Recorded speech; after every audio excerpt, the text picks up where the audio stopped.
السلام عليكم ورحمة الله وبركاته. إن الحمد لله نحمده ونستعينه ونستغفره ونعوذ بالله من شرور أنفسنا ومن سيئات أعمالنا. من يهده الله فلا مضل له ومن يضلل فلا هادي له وأشهد أن لا إله إلا الله وحده لا شريك له وأشهد أن محمدا عبده ورسوله صلى الله تعالى عليه وعلى آله وصحبه وسلم تسليما كثيرا. أما بعد، فقد قال الإمام البخاري رحمه الله تعالى: باب قصة أبي طالب. قال حدثنا مسدد عن يحيى عن سفيان عن قال حدثنا عبد الملك قال حدثنا عبد الله بن الحارث قال حدثنا العباس بن عبد المطلب رضي الله عنه قال للنبي صلى الله عليه وسلم: ما أغنيت عن عمك فوالله كان يحوطك ويغضب لك. قال: هو في ضحضاح من النار ওয়ালাউলা আনা লাকানা ফিদ দারকিল আসফালি মিনান নার। সম্মানিত ভাতৃমণ্ডলী, আল্লাহ রাব্বুল আলামিনের প্রশংসা এবং প্রিয় নবী সাল্লাল্লাহু আলাইহি সাল্লামের উপর সালাত ও সালামের পর আজ সোমবার 27শে রজব 1446 হিজরি মোতাবেক 27শে জানুয়ারি 2025 আমাদের ধারাবাহিক আলোচনা সহিহুল বুখারীর মানাকিবুল আনসার, আনসারদের ফজিলত মর্যাদার পর্ব নম্বর 13। ইমাম বুখারী রাহিমাহুল্লাহর এই পর্বের অধ্যায় নম্বর 40, হাদিস নম্বর 3883। বিষয়বস্তু এই অধ্যায়ে বলছেন বাবু কিসসাতে আবি তালিব। ইমাম বুখারী রাহিমাহুল্লাহ বলছেন এই অধ্যায় হচ্ছে আবু তালেবের ঘটনা সম্পর্কে। কিসসা মানে ঘটনা, কাহিনী। আবু তালেবের ঘটনা বা কাহিনী মানে আবু তালেবের শেষ জীবনটা কেমন ছিল, সে ইসলাম গ্রহণ করতে পেরেছিল না করেনি, ইসলামের ওপর মারা গেছে না কুফরির ওপর মারা গেছে। জি, ইসলাম নসিব হয়নি, তার অন্ধত্বের কারণে, গোঁড়ামির কারণে, বাপ দাদার প্রথাকে প্রাধান্য দেওয়ার কারণে আল্লাহ হেদায়েত নসিব করেননি। সুতরাং এই চরিত্র যদি কারো থাকে, এটা তার সাথে শুধু খাস না, মানব জাতির সবার স্বভাব ঠিক এইরকমই। যদি এই চরিত্র থেকে মুক্ত না হইতে পারে, যেই খারাপ চরিত্রগুলি বললাম, খারাপ দোষগুলো বললাম, সেটি হচ্ছে গোঁড়ামি, অন্ধত্ব, অন্ধভক্তি, তারপরে বড়দের দোহাই দেওয়া, বাপদাদা পূর্বপুরুষের দোহাই দেওয়া, এবং তাদের অন্ধ অনুসরণ। বাপ দাদা যে পথে সেই পথে আমি থাকবো। তারা কি বুঝতো না? তারা বুঝতো না, তারা আমাদের চাইতে বিচক্ষণ ছিল। তারা আমাদের মুরব্বী। তারপর এক শ্রেণীর মূর্খরা বললে, যদি বাপ দাদার সাথে কুহুরি করবি, তুই বাপ দাদার সাথে নিমক হারামি করবি, না বাপ দাদা জাহান্নামে করবি, জাহান্নামে যাবে। তো যারা প্রবাসে এসেছেন তাদের বাপ দাদা কেউ প্রবাসে আসেনি। যারা রিয়াল পকেটে ঢুকাচ্ছেন আপনাদের বাপ দাদার কেউ রিয়াল দেখেও নি, পকেটে ঢোকানো তো দূরের কথা। দুনিয়ার ক্ষেত্রে কেন এত চালাক চতুর?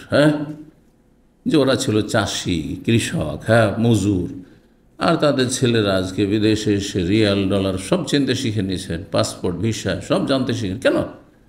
বাপদাদা অনুকরণ করেন, তা করছেন না কেন? তো ধর্মের ক্ষেত্রে ইবলিশ শয়তান মানুষকে এভাবে পথভ্রষ্ট করে রেখেছে। দুনিয়ার ক্ষেত্রে কেউ বাপদাদার দোহাই দেন, আমার বাবা চাষি, আমিও চাষি থাকবো, আমার বাবা অশিক্ষিত, আমিও অশিক্ষিত থাকবো, আমার বাবা দিন মজুর, ও আমিও মজুরি করব। আছে কেউ? খুঁজে পাওয়া যায় না পৃথিবীতে। কিন্তু ধর্মের ক্ষেত্রে যেহেতু ইবলিশ শয়তান ভালো করেই জানছে, ধর্মের ক্ষেত্রে বাপদাদার দোহাই দিলে একে গোমরা করতে পারবো, তো অন্তরে তখন ইবলিশ শয়তান এভাবে অশ্বাসা দেয়, তো বাপদাদার তো একে কেন ছাড়বে? তারপরে দেশের সংখ্যাগরিষ্ঠ এরাই মিলাদি, কিয়ামি, মাজারি, পীর মুরিদিতে বিশ্বাসী, তুই তো সব তরিকা ছাড়বি কেন? ওদেরই তো দল ভারী, এতগুলো লোক বুঝে না, তুই একাই বুঝিস? শয়তান এভাবে অশ্বাসা দিচ্ছে, মানুষ শয়তান অশ্বাসা দিচ্ছে, আর জিন শয়তান অশ্বাসা দিচ্ছে, যার ফলে মানুষের হেদায়েত নসিব হয় না। কখন হেদায়েত হবে? ইন্না ফি যালিকা লাযিকরা লিমান কানা লাহু কলবুন, আল্লাহ বলছেন। কোরআনে কারিমে উপদেশ রয়েছে, এখান থেকে মানুষ লাভবান হবে, হেদায়েত নসিব হবে, সঠিক রাস্তা পাবে। লেমান কানা লাহু কলবুন, যার হৃদয়ে হিতাহিত জ্ঞান আছে, ভালো মন্দের পার্থক্য করবে, ঠিক আছে, আমার বাপ দাদা এই তরিকে ছিল, কিন্তু এইটাই কি ঠিক, না এ ভিন্ন অন্য কিছু ঠিক? যেটা আমরা ধর্মকর্ম গ্রামে গঞ্জে পেয়েছি বা দেশে পেয়েছি সেটাই ঠিক, নাকি আমরা যেসব নতুন কথা শিখছি সেটা ঠিক? হ্যাঁ, আল্লাহর বিধান ওহী না মানুষের অন্ধ অনুসরণ? আপনার সামনে দুটো জিনিস সবসময় আসছে, কিন্তু ভেসে উঠছে যে আল্লাহর বিধান, আল্লাহ আসমান থেকে যেটি নাজেল করেছে সেটাই দিনে ইসলাম, তাই না? আমার কথা আপনার কথা বিনা দলিল ইসলাম নয়। তো ইসলাম হচ্ছে ওহির নাম, ইসলাম হচ্ছে কোরআন এবং হাদিসের নাম, ইসলাম হচ্ছে দলিল প্রমাণের নাম। তাহলে একদিকে দলিল প্রমাণ দিচ্ছে কেউ, হ্যাঁ, আর একদিকে কিচ্ছা কাহিনী শোনাচ্ছে, স্বপ্ন শুধু শোনাচ্ছে। বোঝা গেছে? কোনটা নেবেন আপনি? একদিকে দল ভারী, কিন্তু তাদের দলিল প্রমাণ নেই, কিতাবে আছে, হাদিস শরীফ আছে, কোনো হাওয়ালা নেই, সহি জৈবি বুঝে না। আর আরেকদিকে আপনার হাতে নাতে দলিল প্রমাণ, অমুক আয়াতে আছে, অমুক হাদিসে আছে, তার দেখেন, পড়েন, আপনি শিখেন, শিখার পরে চলেন, হ্যাঁ, অন্ধবিশ্বাসী হয়েন না। তাহলে আপনার তো কমন সেন্স আছে, লেমান কান আল্লাহ কলবন, কলব আছে, হিতাহিত জ্ঞান আছে। তার উপরে শুধু কলব থাকলে হবে না, মানে হিতাহিত জ্ঞান আছে, কিন্তু জ্ঞানটা কাজে লাগালে না হবে না। আউ আল কাসাম হুয়া শহীদ, এবং সে মনোযোগী হয়ে শুনবে। আল কাসামা মানে কর্ণপাত করবে, এই নয় যে আমি শুনবো না, এই এদের কথা শুনবো না, বাদ দে এদের কথা, এরকম হবে না। আউ আল কাসামা মনোযোগী হয়ে শুনবে। অহুয়া শহীদ, শুধু শুনবে না, অহুয়া শহীদ, সে অন্তরকে উপস্থিত করে বিবেক দিয়ে কান দিয়ে ঢুকাবে, অন্তরে নামাবে, আর তারপরে সেটা নিয়ে চিন্তা ভাবনা করবে যে কোনটা ঠিক কোনটা ভুল। তাকে আল্লাহ হেদায়েত করবে। জি, তো আল্লাহ রাব্বুল আলামিন এইরকম মানুষগুলি যারা নবী সাল্লাল্লাহু আলাইহি ওয়াসাল্লাম হিতাকাঙ্ক্ষীও ছিল, যেমন তেমন হিতাকাঙ্ক্ষী ছিল না। যতদিন বেঁচে থেকেছে আবু তালিব রাসূল সাল্লাল্লাহু আলাইহি ওয়াসাল্লামের চাচা, ততদিন পর্যন্ত নবী সাল্লাল্লাহু আলাইহি ওয়াসাল্লামের গায়ে কেউ হাত দিতে পারেনি। মানসিক নির্যাতন হয়তো করেছে দূর থেকে, বিভিন্ন রকমের, হ্যাঁ, উল্টো পাল্টা কথা, কিন্তু এসে গায়ে হাত দিবে কেউ, আক্রমণ করবে, উঠে ভুড়ি চাপিয়ে দেবে, আর গলা টিপে ধরবে ইত্যাদি, চাদর দিয়ে গামছা দিয়ে, এই সাহসগুলো ছিল না। তাহলে কত দরদি ছিল চিন্তা করুন তো দেখি। আপনি হয়তো কাছে আসবেন যখন দেখবেন যে আপনার জন্য রিস্ক, আল্লাহওয়ালার কাছে আসবেন না আপনি, নিজের স্বার্থক প্রাধান্য দিচ্ছেন আপনি। জি, যার কাছ থেকে শিখছেন তার পাশে দাঁড়াবেন না, হয়তো দেখবেন পরিস্থিতি খারাপ, তখন চাচা যান বাঁচা, পালাবেন আপনি, বুঝতে পারছেন? কিন্তু এই কাজ করেনি আবু তালেব। তারপর কেন হেদায়েত নসিব হয়নি? এই জন্য যে সে মগজটাকে খুলেনি আর অন্তরটাকে খুলেনি। কলুবনা গুলফুন, অন্তর আমার ঢাকা। বাবা এইসব কথা বলিও না, বাপ দাদা যেটা করেছে ওইটাই করি।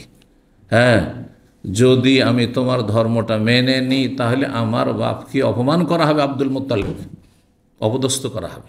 এইভাবে শয়তান, যাইয়ান আলম শয়তান আমাল, শয়তান মানুষকে বিভ্রান্ত করে। জি, 3883 নম্বর হাদিসে আব্বাস বিন আব্দুল মুত্তালিব রাদিয়াল্লাহু আনহু, নবী সাল্লাল্লাহু আলাইহি ওয়াসাল্লামের চাচা, নবী সাল্লাল্লাহু আলাইহি ওয়াসাল্লামের দুই চাচা ইসলাম গ্রহণ করেছেন। কে কে? আব্বাস আর হামজা। দুইজনের মাঝে বেশি শ্রেষ্ঠ কে? হামজা রাদিয়াল্লাহু তাআলা, কারণ তিনি আগে ইসলাম গ্রহণ করেছেন। যে আগে বাড়বে সে সম্মান পাবে বেশি, স্বাভাবিক কথা। সাবিকুন সাবিকুন উলাইকাল মুকাররাবুন, আল্লাহ বলছেন যারা অগ্রগামী তারাই হচ্ছে অগ্রগামী, দুনিয়াতে অগ্রগামী, আখিরাতে অগ্রগামী। উলাইকাল মুকাররাবুন, তারে আল্লাহর বেশি সান্নিধ্য প্রাপ্ত। সূরা ওয়াকিয়াত আল্লাহ বলছেন যে যত বেশি এগিয়ে যেতে পারে এই ময়দানে, ইমানের ময়দানে, এলিমের ময়দানে, আমলের ময়দানে, দাওয়াতের ময়দানে, হ্যাঁ, দিনের ওপর, হ্যাঁ, ইস্তেকাম অটলতার ময়দানে, এগুলো হচ্ছে ময়দান, কম্পিটিশনের ময়দান, ফিল্ড, হ্যাঁ, দৌড়, হ্যাঁ, ওনার কম্পিটিশন চলছে। যে যত বেশি দৌড়াইতে পারে এইসব ময়দানে, ময়দানগুলির কথা বললাম, মনে থাকবে। কিসের ময়দান? ইমান মজবুত করার ময়দান। আর তার আগে হচ্ছে এলেমের ময়দান, আমলের ময়দান, দাওয়াতের ময়দান, বুঝা গেছে? এইসব ময়দান সূরা আসরের, হ্যাঁ, সার কথা খোলা আসা, প্রতিযোগিতা করুন। জি, তো এই দুইজন চাচা ইসলাম গ্রহণ করেছে, আব্বাস আর হামজা রাদিয়াল্লাহু তাআলা আনহুমা। আর দুইজন চাচা নবী সাল্লাল্লাহু আলাইহি ওয়াসাল্লামকে পেয়েছে, কিন্তু এরা ইসলাম গ্রহণ করেনি। কে কে? এক হচ্ছে এ আবু তালেব, আর এক হচ্ছে আবু লাহাব। আবু লাহাব আমাদের দেশের লোকেরা আবার আবু লাহাব চাচা কম কম বোঝে, ও আবু জাহাল চাচা বুঝে। আবু জাহাল চাচা দূরের, অনেক দূরের, নবী সাল্লামের চাচা না। এটি ভুল ধারণা আসলে। নবী সাল্লাল্লাহু আলাইহি সাল্লামের কোরাইশ যে বিশাল বংশ, তার একজন নেতা। জি। তো আবু লাহাব, এই দুইজন যে কাফের, তার মধ্যে যেমন যারা দুইজন মুসলিম হয়েছে তার মধ্যে একজন শ্রেষ্ঠ আরেকজনের তুলনায়, তেমনই দুইজন যে কাফের তার মধ্যে একজন আরেকজনের চাইতে বেশি নিকৃষ্ট। কে বেশি নিকৃষ্ট? আবু লাহাব। দেখেন, আবু তালেবের ধ্বংস বা সর্বনাশ বা তার উপর লানত গজব বলে কোনো আয়াত নেই কোরআনে। সে কাফের হয়ে মরেছে, শাস্তি আছে, হালকা শাস্তি আছে তার। এই যে হিতাকাঙ্ক্ষী দরদি ছিল, সেই জন্য হালকা শাস্তি আছে, কিন্তু চিরকালে শাস্তি আছে। কারণ লা ইলাহা ইল্লাল্লাহ ছাড়া কোনোদিন জান্নাতের দরজা খুলবে না, সেই জন্য তার জন্য দরজা খুলবে না, কেউ খুলতে পারবে না। জি, আল্লাহ খুলবেন না। জি, নবী সাল্লাল্লাহু আলাইহি সুপারিশ সেখানে কাজ করবে না, সুপারিশে হালকা করবে।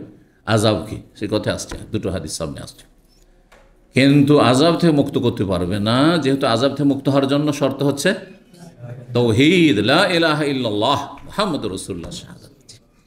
শুধু মহব্বত যথেষ্ট নয়, মেনে নেওয়া জরুরি তার সাথে। তো মহব্বত কিন্তু কম ছিল না। আর আরেকজন কট্টর শত্রু ছিল, এত কষ্ট দিয়েছে যে পর লোক কষ্ট দিলে এত কষ্ট হয় না, কিন্তু নিজের লোক যদি কষ্ট দেয়, ঘরের দুশ্মন এই আবু লাহাব। সেই জন্য আল্লাহ একটি সূরায়ে নাযিল, তাব্বাত ইয়াদা আবি লাহাব, আবু লাহাবের দুই হাত ধ্বংস হোক, ওয়াতাব্বা, সেও ধ্বংস হোক, হ্যাঁ, অমরাত হোক, তার স্ত্রীও ধ্বংস হোক, সব লানত আর লানত তাদের উপর। আল্লাহ বলছেন কিয়ামত পর্যন্ত কতবার তেলাওয়াত হচ্ছে এই সূরা, আর কত লোক তেলাওয়াত করছে প্রতিদিন, চিন্তা করুন তো দেখি। হ্যাঁ, কত নিকৃষ্ট তাহলে। তা নবী সাল্লাল্লাহু আলাইহি ওয়াসাল্লামের নিকটাত্মীয় আপন চাচা কাজে আসেনি কিছু। কেন কাজে আসেনি? আত্মীয়তা, রক্তের সম্পর্ক কোনো কাজে আসবে না যদি আসল বিষয়টি ঠিক না থাকে। সেটা হচ্ছে ঈমান, বিশ্বাস। ঈমান, বিশ্বাস। ঈমানবিহীন কোনো রক্ত কাজে আসবে না, কোনো সম্পর্ক কাজে আসবে না। জি। তো আব্বাস বিন আব্দুল মুত্তালিব বলছেন, একবার নবী সাল্লাল্লাহু কাল আলীন নবী সাল্লামকে বললেন, ভাতিজাকে, মা আগানাতান আম্মিকা, যখন আবু তালেব কুফুর অবস্থায় মারা গেল, আব্বাস রাদিয়াল্লাহু তাআলা আনহু ইসলাম গ্রহণ করেছেন। তো তিনি বললেন যে তুমি ভাতিজা হয়ে তো চাচার তো কোনো কাজে আসতে পারলে না বাবা। হ্যাঁ, তুমি যে নবী রসুল, আর তোমার আপন চাচা আবু তালেব এত হিতাকাঙ্ক্ষী ছিল, তার তো কোনো উপকার করতে পারলে না তুমি। আক্ষেপ করে বলছেন যে একে তো উদ্ধার করা গেল না জাহান্নাম থেকে। মা আগনাতান আম্মিকা, তোমার চাচার তুমি কোনো কাজে আসতে পারলে না বাবা। ওয়াল্লাহি, আব্বাস বলছেন আল্লাহর কসম করে বলছি ভাতিজা, কানা ইয়াহুতুকা, সে তোমাকে কাফেরদের সমস্ত ষড়যন্ত্র, চক্রান্ত, দুশ্মনী, শত্রুতা থেকে তোমাকে রক্ষা করত। সারা জীবন সে কাফেরদের যত ষড়যন্ত্র হইত, তিনি যেহেতু কাফের ছিলেন, সেই জন্য কাফেররা কি চক্রান্ত, ষড়যন্ত্রের ভিতর ভিতর তাদের মিটিং হচ্ছে সব জানতে পারছেন। জানার সাথে সাথে ভাতিজাকে সতর্ক করে দিচ্ছেন, এবং ভাতিজার পাশে লোকজন দাঁড় করে দিচ্ছেন, আত্মীয় স্বজনদেরকে, নিজেও পাশে দাঁড়াচ্ছেন। কানা ইয়াহুতুকা, তোমার চাচা আবু তালেব তোমাকে শত্রুদের শত্রুতা এবং ষড়যন্ত্র থেকে রক্ষা করেছে। ওয়ায়াগযাবুলাকা, তোমাকে কেউ যদি গালমন্দ করত বা কষ্ট দিত, তাহলে তোমার জন্য মানুষের সাথে রাগারাগি করত, ঝগড়া বিবাদ করত, প্রতিবাদ করত। গজব মানে রাগ। আপনি যার তার ক্ষেত্রে রাখবেন না, যার সাথে যত মহব্বত থাকবে তার পক্ষ থেকে আপনি রাখবেন, ঠিক আছে? আপনার বাপ মাকে কেউ যদি গাল দেয়, সবচেয়ে বেশি রাখবেন আপনি। কিন্তু এখানে আপনার ইমানের পরীক্ষা, কেউ আল্লাহকে গাল দিচ্ছে, রসুলকে, কতটা রাখছেন আপনি? তখন কতটা রাগ হচ্ছে। আর আপনার বাপ মা তুলে যদি কেউ গাল দেয়, বা আপনার মাকে সরাসরি যদি গাল দেয়, দেশি যেসব গাল রয়েছে, তাহলে কতটা রাখছেন? এখানে কিন্তু ইমানের পরীক্ষা, যে আল্লাহ রসুলের মহব্বত বেশি নাকি বাপ মায়ের মহব্বত বেশি। শুধু দাবি করলে হবে না, আল্লাহকে খুব ভালোবাসি, রসুলকে খুব ভালোবাসি, কাজের বেলা বোঝা যায়। ইসলামের শত্রুরা রাসূলুল্লাহ সাল্লাল্লাহু আলাইহি ওয়াসাল্লামের বিরুদ্ধে বিষোদ্গার করছে, আপনি কি করছেন? আপনি কতটুকু রসুলের পাশে দাঁড়াচ্ছেন? কতটুকু সুন্নতের ডিফেন্স, কতটুকু সুন্নতের প্রচার প্রসার করছেন? কতটুকু হ্যাঁ, তাদের পায়ের তলা থেকে মাটি সরাবার চেষ্টা করছেন, মানে তাদের দলকে কমান, শক্তি কমান। কী দিয়ে শক্তি কমাবেন? তাদের ঘর থেকে ইসলামে নিয়ে আসেন। ওই যাই কাফেরগুলো হ্যাঁ আল্লাহ এবং রসুলকে গাল দিচ্ছে বা শত্রুতা করছে, তাদের পায়ের তলা থেকে মাটি সরা মানে তাদের দলকে কমজোর করা। ইসলামে দাওয়াত দেন। আপনি নিজের নবীর আদর্শ পালন করেন, নিজেই পালন করেন না, বেনামাজি আধা নামাজ ফজরে ওঠেন না, বলছে আমি নবীকে খুব পছন্দ করি, ভালোবাসি। তা যাবে?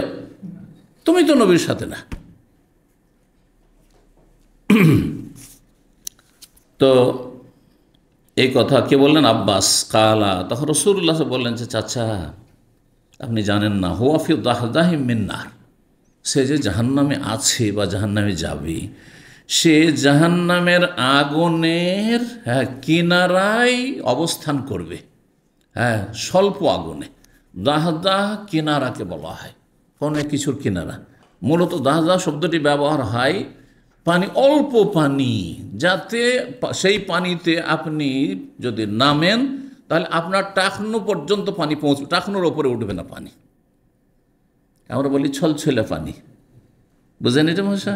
অল্প পানি আছে, ছলছলে পানি, শুধু পায়ের তলাটা ভিজছে, হ্যাঁ, টাকনার নিচে আছে, হ্যাঁ, তার মানে আপনার কাপড় ভিজছে না ওতে। খুব বেশি তো স্যান্ডেল জুতো, আর খালি পায়ে নামলে তো কোনো সমস্যা নেই, জুব্বা পরে থাকলেও ভিজবে না যদি টাকনার নিচে হ্যাঁ পানি থাকে। তো এতটুকু শুধু আগুনে পানি থেকে নিয়ে সে শব্দটি ব্যবহার করা হয়েছে জাহান্নামের আগুনের ক্ষেত্রে। জাহান্নামের একেবারে কিনারায় যেখানে স্বল্প আগুন রয়েছে। এই জন্য দাহদহন মানে কি করলাম, যে সে মানে আবু তালেব, যে আমার চাচা, সে জাহান্নামের কিনারায় স্বল্প আগুনে রয়েছে। অল্প যেখানে আগুন রয়েছে, শুধু পায়ের তলা পর্যন্ত থেকে যাবে, টাকনার ওপরে উঠবে না, সেখানে অবস্থান করছে, সেখানে জ্বলছে, শুধু এতটুকু জ্বলছে। ওয়ালাউলা আনা, আমি যদি না হইতো, মানে আমার সুপারিশ না হইতো। কেমন করে এই সুপারিশের ব্যাখ্যা করলাম? এক হাদিস আর এক হাদিসের ব্যাখ্যা করে, একটি হাদিসের পরের হাদিস আসছে যে আমার সুপারিশ যদি না হইতো। তাই আমি যদি না হইতো তো ব্যক্তি কাজে আসবেন না, ব্যক্তির সুপারিশ কাজে আসবে। বোঝা গেছে না? রাসূলুল্লাহ সাল্লাল্লাহু আলাইহি ওয়াসাল্লাম নিজে দেওয়ার ক্ষমতা রাখেন না। এই না যে রাসূলুল্লাহ সাল্লাল্লাহু আলাইহি ওয়াসাল্লাম জান্নাতের মালিক, জাহান্নামের মালিক, আর চাচার জন্য জাহান্নামের অর্ডার তিনিই করেছেন, কিন্তু হালকা এতে না। জাহান্নাম জান্নাতের মালিক কে? আল্লাহ। কেউ যদি মনে করে জান্নাত জাহান্নামের মালিক, দো জাহানের বাদশাহ, কথাটি আছে আমাদের দেশে, এর টেনে টেনে ব্যাখ্যা করলে জায়েজ, কিন্তু এখানে শিরকের সম্ভাবনাই বেশি। দোজাহানের বাদশা মানে দুনিয়ারও রাজা সারা বিশ্বের, আর দোজাহান মানে তো এটাই ইহকাল পরকাল। আর আখেরাতের হ্যাঁ তিনি বাদশাহ মানে জান্নাত জাহান। আখেরাতে কি আছে? জান্নাত আর জাহান্নাম, দুটোরই মালিক, যাকে ইচ্ছা জান্নাতে, যাকে ইচ্ছা জাহান্নামে। এই আকীদা ঠিক না কুফরি কথা? কার হাতে জান্নাত? একমাত্র আল্লাহর হাতে। কার হাতে জাহান্নাম? আল্লাহ যাকে ইচ্ছা জাহান্নামে দেবেন, যাকে ইচ্ছা জান্নাতে দেবেন।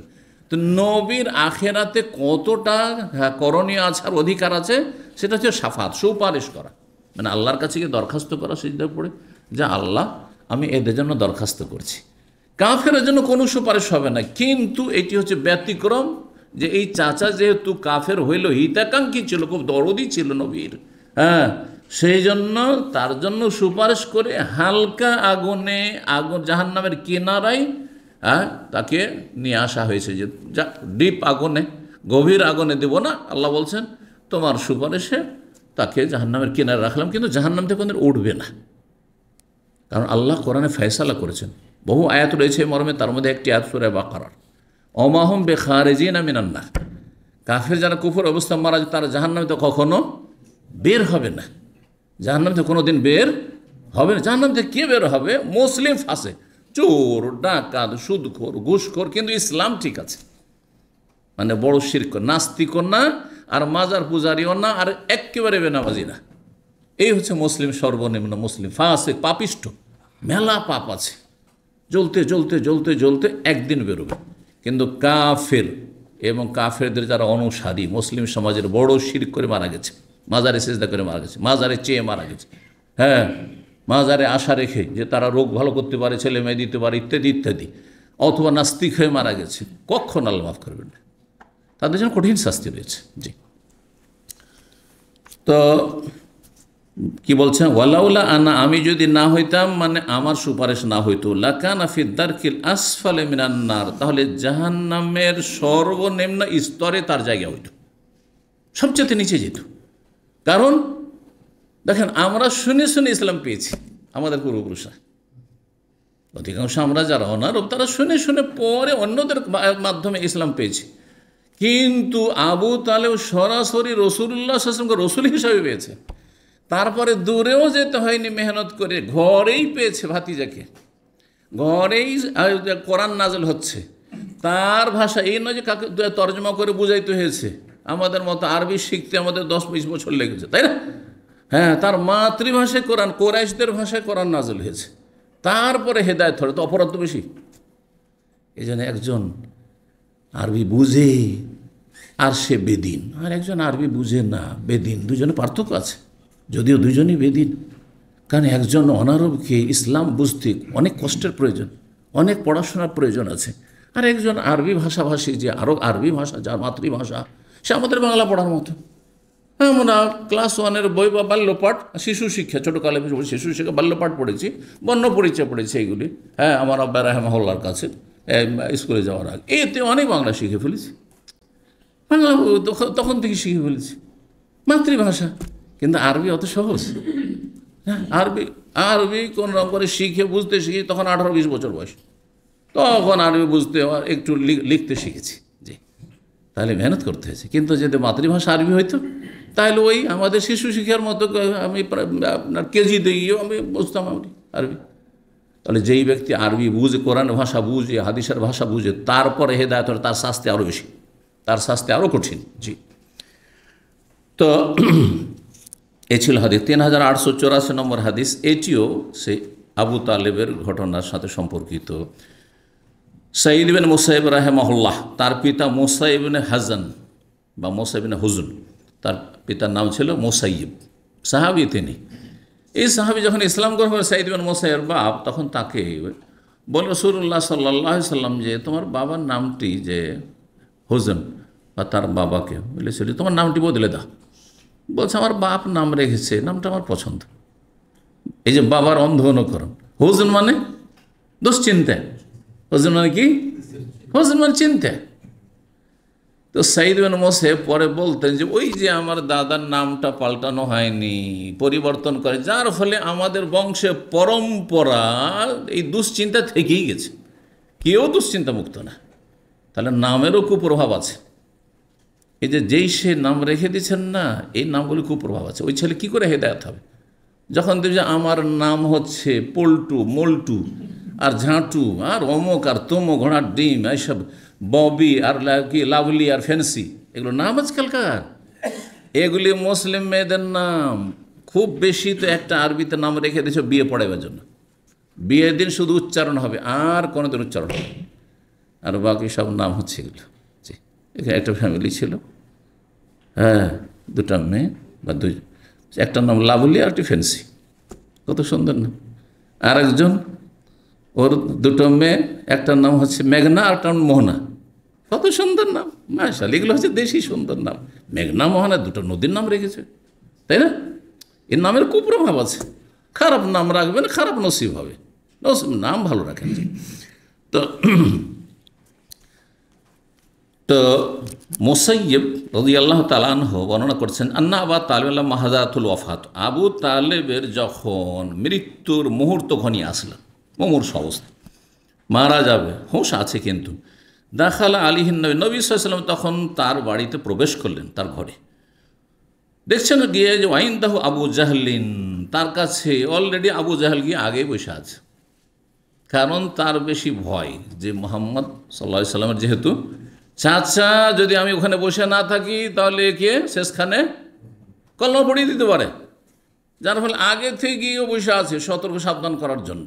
নেতা, মক্কার নেতা আবু জাহল লাআনাহুল্লাহ গিয়ে বসে আছে। তো নবী সাল্লাল্লাহু আলাইহি ওয়াসাল্লাম তারপরেও দেখছেন যে এখন না বললে কাজ হবে না, তো মারা যাবে, তো শেষখানে সারা জীবন তো দাওয়াত দিতে থাকলাম, মানলো না, মানে শেষখানেও যদি কালেমাটা পড়েন না, তবুও কোনো রকম করে আমি তো জান্নাত থেকে জাহান্নাম থেকে জান্নাতে নিতে পারবো। তো বলছেন আই আম্মে, মানে হে আমার চাচা, আই মানে ইয়া, আর যেমন ইয়া মানে হে হয় বা ওহে, তেমনি আই মানেও হয়। জি, ইয়া আয়া, হায়া, আই আর হামজা মাফতুহা, 5টি দিয়ে ডাকা হয়। তার মধ্যে আপনারা আরবির শুধু কি জানেন? ইয়া আলী, হ্যাঁ, ইয়া রজুল, হ্যাঁ, ইয়া আবদুল্লাহ, হে আবদুল্লাহ, ও হে আবদুল্লাহ। যেমন বাংলাতে আছে না, হে অমুক, ও হে অমুক, আরে দেখেন আছে না নেই? তো ওই রকমই আরবিতে আছে, আরবিতে আছে। দূরে আছে তাহলে লম্বা করে ডাক দিতে হবে, ওই জন্য আয়া, দূরে থাকলে হায়া মানে দূরে আছে সেই জন্য, কিন্তু কাছে থাকলে এই, জি। আই মানে অর্থাৎ হয়, আর আই মানে ক্ষেত্র বিশেষে, এইখানে আই মানে হে ইয়া, এই আম্মে মানে হে আমার চাচা, কুল বলুন লা ইলাহা ইল্লাল্লাহ, আল্লাহ ছাড়া কোনো সত্য মাবুদ নেই। যদি মন্ত্র হইতো যে পড়ে নিলি কাজ হবে, তাহলে আবু তালেবের কোনো অসুবিধা ছিল? কিন্তু আবু তালেব তো আর আমাদের অনারবদের মতো মূর্খ না, সে তার আরবি ভাষার পণ্ডিত, সে ভালো করে বুঝছে যে আমি লা ইলাহা ইল্লাল্লাহ মানে এই যে মূর্তিগুলো 360টা কাবার চারিদিকে রাখা আছে, আর এগুলি আমি পূজারি, আমার বংশধর পূজারি, এগুলিকে লা করে না, বাতিল, লা ইলাহা এগুলো নেই, আমি এটা করতে পারবো না। ইল্লাল্লাহ একমাত্র আল্লাহর ইবাদতকে আমি মেনে নিচ্ছি। এইভাবে বুঝতে হবে ইসলামকে। এই নয় যে আমি অনারো বাঙালি বা উর্দু ভাষী, অমুক ভাষী, ইংরেজি ভাষী, সেই জন্য আমি শুধু পাঠ করে নিলে হবে। কারণ আমাদের দেশের লোকেরা বাপ মারা যাচ্ছে, মা মারা যাচ্ছে, মাজার পূজারি, মুশরিক বা নাস্তিক, কলমাটা পড়ে নেন, কলমাটা পড়িয়ে দিই, কোনো রকম এই কলমা পড়িয়ে দিতে পেরেছি, এই কলমায় কোনো কাজ হবে না। কলমার অর্থ বুঝিয়ে দিতে হবে যে আপনি তওবা করে নাস্তিকতা থেকে ফিরে আসেন, আপনি আপনার মাজার পূজা থেকে ফিরে আসেন, লা ইলাহা বলেন, মাজার পূজা বাতিল, লা ইলাহা এগুলো নেই, ইল্লাল্লাহ একমাত্র আল্লাহর ইবাদত আছে, তাহলে কালেমা কাজে আসবে। কখন ভাবেন না যে একটা লোকের কলমে কোনো পরিবর্তনই আসেনি, শুধু কলমা পাঠ করিয়ে দিন আর জান্নাতে নিয়ে চলে গেলেন, এত সোজা নয় কথা। জি, নাহলে এর পড়তে অসুবিধা কী ছিল? হ্যাঁ, কোনো অসুবিধা ছিল না। তো লা ইলাহা ইল্লাল্লাহ বলেন কালিমাতান, সেটি এমন একটি বাক্য, উহাজ্জু লাকা বিহা ইনদাল্লাহ, আল্লাহর নিকটে এই কালেমার ওসিলায়, কালেমার মাধ্যমে আপনার জন্য আমি কথা বলতে পারবো। উহাজ্জু লাকা মানে আপনার হুজ্জত থেকে, হুজ্জত মানে বুঝেন দলিল, হুজ্জত মানে দলিল, হুজ্জাতুল্লাহ মানে আল্লাহর দলিল, কথা বোঝেন, হুজ্জত থেকেই উহাজ্জু। কিন্তু আমাদের দেশের মাদ্রাসা পড়াগুলো, বিশেষ করে বেদাতি মাদ্রাসা পড়া, অনেকে বেয়াদব আর মূর্খ, যার ফলে হুজ্জত মানে দলিল হয় সেটা অর্থ না করে হুজ্জতের আরেকটি অর্থ হয় বাদানুবাদ, ঝগড়া করা, তর্ক করা। কি করা? হ্যাঁ, এত কেন হুজ্জতি করছিস, কথাটি আছে না এই দেশে? বলেন আপনারা, আমাদের অঞ্চলে বলে এত কেন হুজ্জতি, তার মানে কি এত কেন তর্ক, হ্যাঁ, এত কেন ঝগড়া, এটা ঠিক না, ঝগড়াটে। তো এই অর্থে এক বেয়াদব বক্তা বলছে যে আল্লাহর কাছে গিয়ে নবী সাল্লাল্লাহু আলাইহি ওয়াসাল্লাম কী করবেন? হ্যাঁ, ঝগড়া করবেন আল্লাহর সাথে। কত বড় বেয়াদব! আমি এই জন্য বললাম যে বেদাতি মানে বেয়াদব হয়। আমি 25 বছর আগে থেকে বলি, বেদাতি শুরু হয় ব দিয়ে, আর এদের মধ্যে এই জন্য কি আছে, বেয়াদবিও আছে আর বেদাতও আছে। বেদাতি শব্দটা ব দিয়ে শুরু হয়, আর বেদাতিদের মধ্যে বেয়াদবি আছে, আর কি আছে, শিরক বেদাত আছে। জি, তাওহীদ নেই, আদব নেই। জি, তো দেখেন একটা শব্দের অর্থ যখন একাধিক হবে, তো কোনটা কার জন্য প্রযোজ্য সেটা আপনাকে মান সম্মান রক্ষা করে অনুবাদ করতে হবে। এইখানে কোনটা বেশি সুইটেবল, হ্যাঁ, কোনটা এখানে বেশি উপযুক্ত অর্থ, বোঝা গেছে না? যেমন কোরআনে আছে, আল্লাহ বলছেন ওয়াজাদাকা দাল্লান ফাহাদা, হে নবী, সূরা ওয়াদুহাতে না, আলাম নাশরাহ লাকা সাদরাক, আলাম নাশরাহ লাকা সাদরাক, সূরা ইনশিরাতে, নবী তোমাকে আল্লাহ কি পেয়েছিলেন? দল পেয়েছিলেন, তারপরে ফাহাদা, আল্লাহ আপনাকে সঠিক রাস্তা দেখিয়েছেন। দল্লান, দল্লান মানে কি হয়? একটি অর্থ হয় গোমরাহ, একটি অর্থ হয় কি? তো নবী সম্পর্কে যদি বলেন যে হে নবী, আল্লাহ আপনাকে গোমরাহ পেয়েছেন, তারপর আল্লাহ আপনাকে হেদায়েত দিয়েছেন, তো বেঁচে আসতে পারবেন আমাদের দেশে?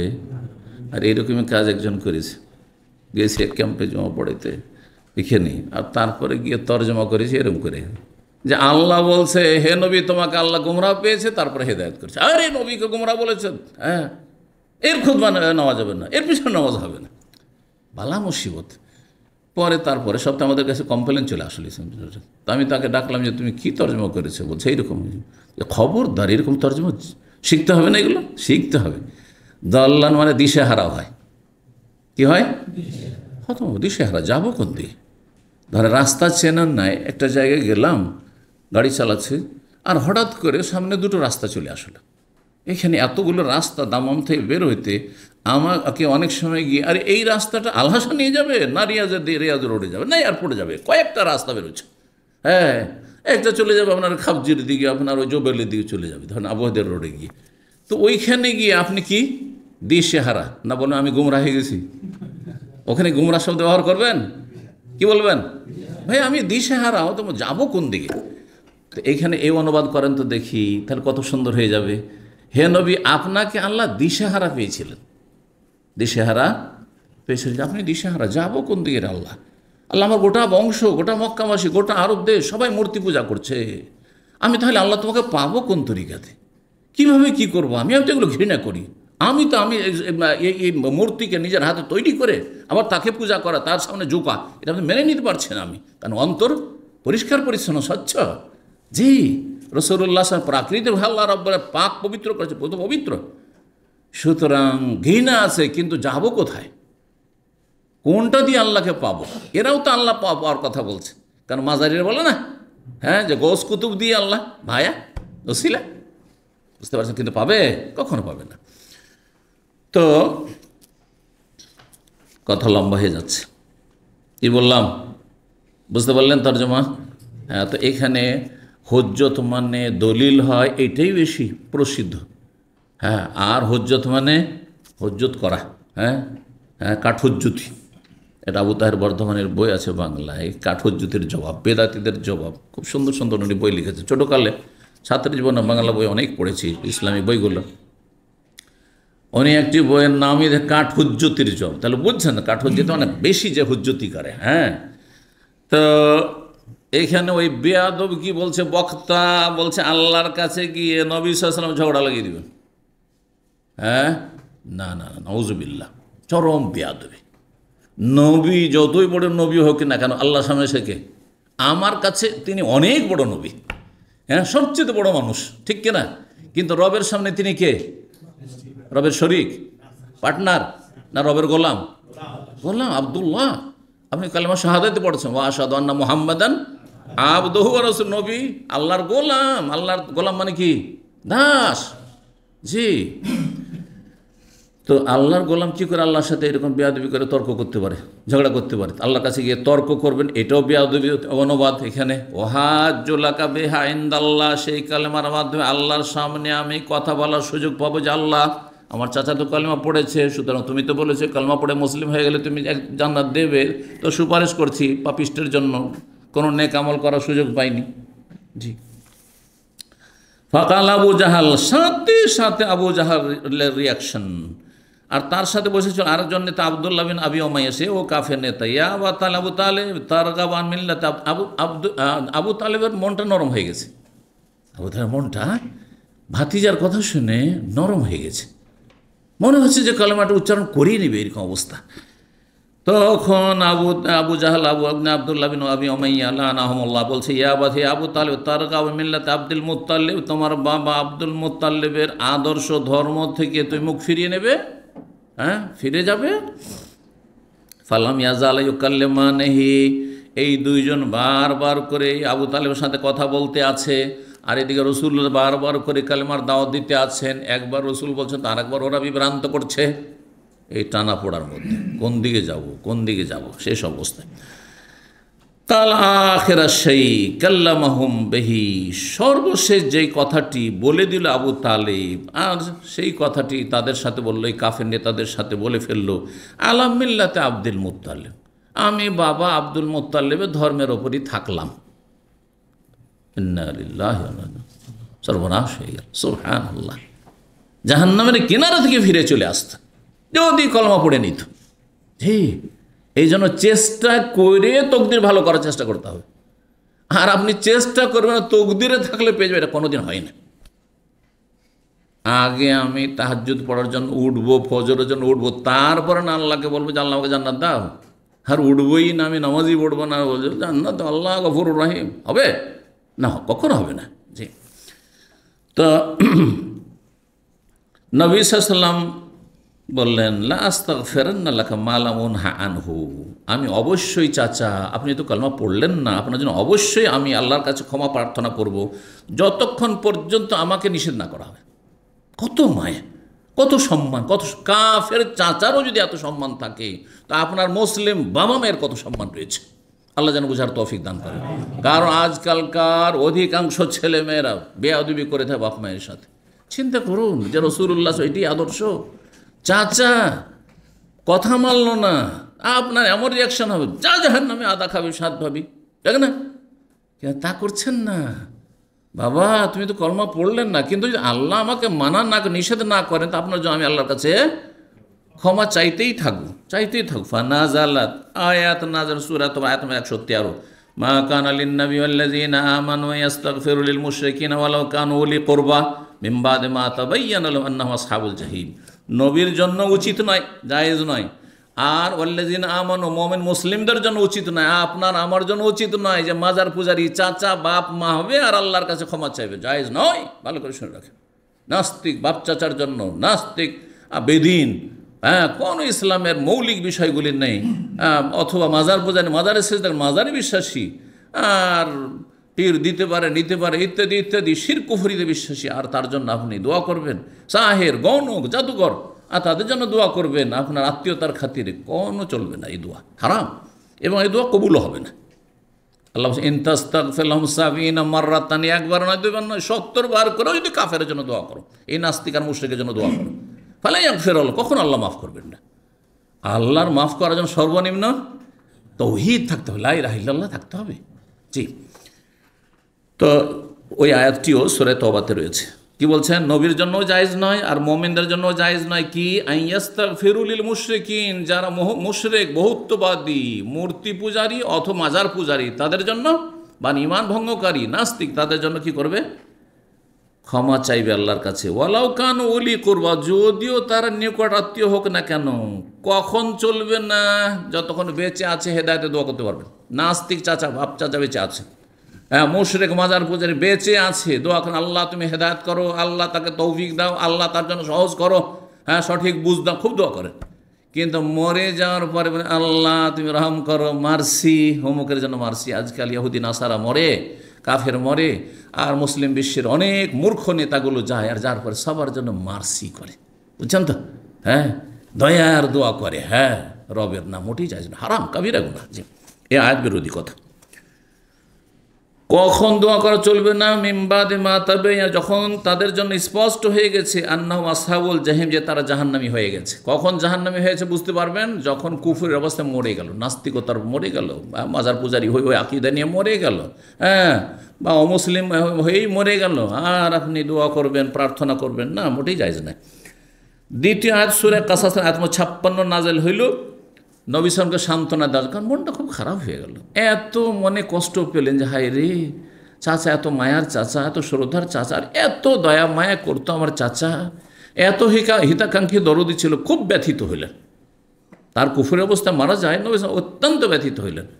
আল্লাহ তার ব্যথাকে লাঘব করার জন্য আয়াত নাযিল করেন, ইন্নাকা লা তাহদি মান আহবাবতা, হে নবী তুমি হেদায়েত করতে পারো না এমন ব্যক্তিকে যাদেরকে তুমি ভালোবাসো। তুমি মায়া মমতা ভালোবাসা দিলেই যে তুমি হেদায়েত করে দিবে এটা সম্ভব। ওয়ালাকিন্নাল্লাহ ইয়াহদি মান ইয়াশা, তবে আল্লাহ যাকে ইচ্ছা হেদায়েত করবেন। ওয়া হুয়া আ'লামু বিল মুহতাদিন, কে হেদায়েত পাবে সেটা আল্লাহ বেশি জানেন, কারণ আল্লাহ অন্তর জানছে না, আপনি আমি জানি না। আমি হয়তো ভাবছি যে এই লোকটাকে আমি নিয়ে চলে আসবো হেদায়েতের দিকে, কিন্তু আল্লাহ তার অন্তর জানছে না, আমি জানছি না, আমি বাহ্যিকটা দেখছি, আল্লাহ জানছে না। এর অন্তরে এই যোগ্যতা নেই, সে যোগ্যতা হারিয়ে ফেলেছে, অযোগ্য সে। জি।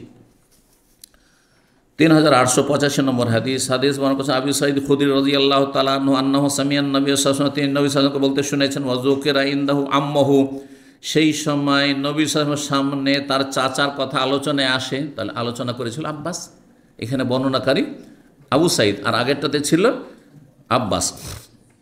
ফাকালা, তখন নবী সাল্লাল্লাহু আলাইহি ওয়াসাল্লাম বললেন, আল্লাহু তানফাহু শাফাতি, হতে পারে যে আমার শাফাত তার কাজে আসবে, আমার চাচার। কিন্তু নবী সাল্লাল্লাহু আলাইহি ওয়াসাল্লাম যখন বলছেন লা আল্লাহ মানে সম্ভবত, আপনি যখন বলবো সম্ভবত মানে হতেও পারে আবার নাও হতে পারে, কিন্তু আল্লাহ তাআলা যদি কোরআনে লা আল্লাকুম তুফলিহুন, লা আল্লাকুম তাযাক্কারুন ইত্যাদি লা আল্লাকুম সম্ভবত, তখন নিশ্চিতের অর্থ বহন করে, কারণ আল্লাহর কথাতে কোনো অনিশ্চয়তা নেই। এই রকমের রাসূলুল্লাহ সাল্লাল্লাহু আলাইহি ওয়াসাল্লাম যখন বলেছেন তখন সেটাও নিশ্চিত। তো লা আল্লাহ মানে এখানে নিঃসন্দেহ করতে হবে, তাহলে আর সম্ভবতর অর্থ হবে না, কারণ রাসূলুল্লাহ স্বয়ং বলছেন। রসুল কি সন্দেহের ভিত্তিতে বলছেন যে আমার সুপারিশ কাজে আসবে? সুপারিশ আছে নবী সাল্লাল্লাহু আলাইহি ওয়াসাল্লাম।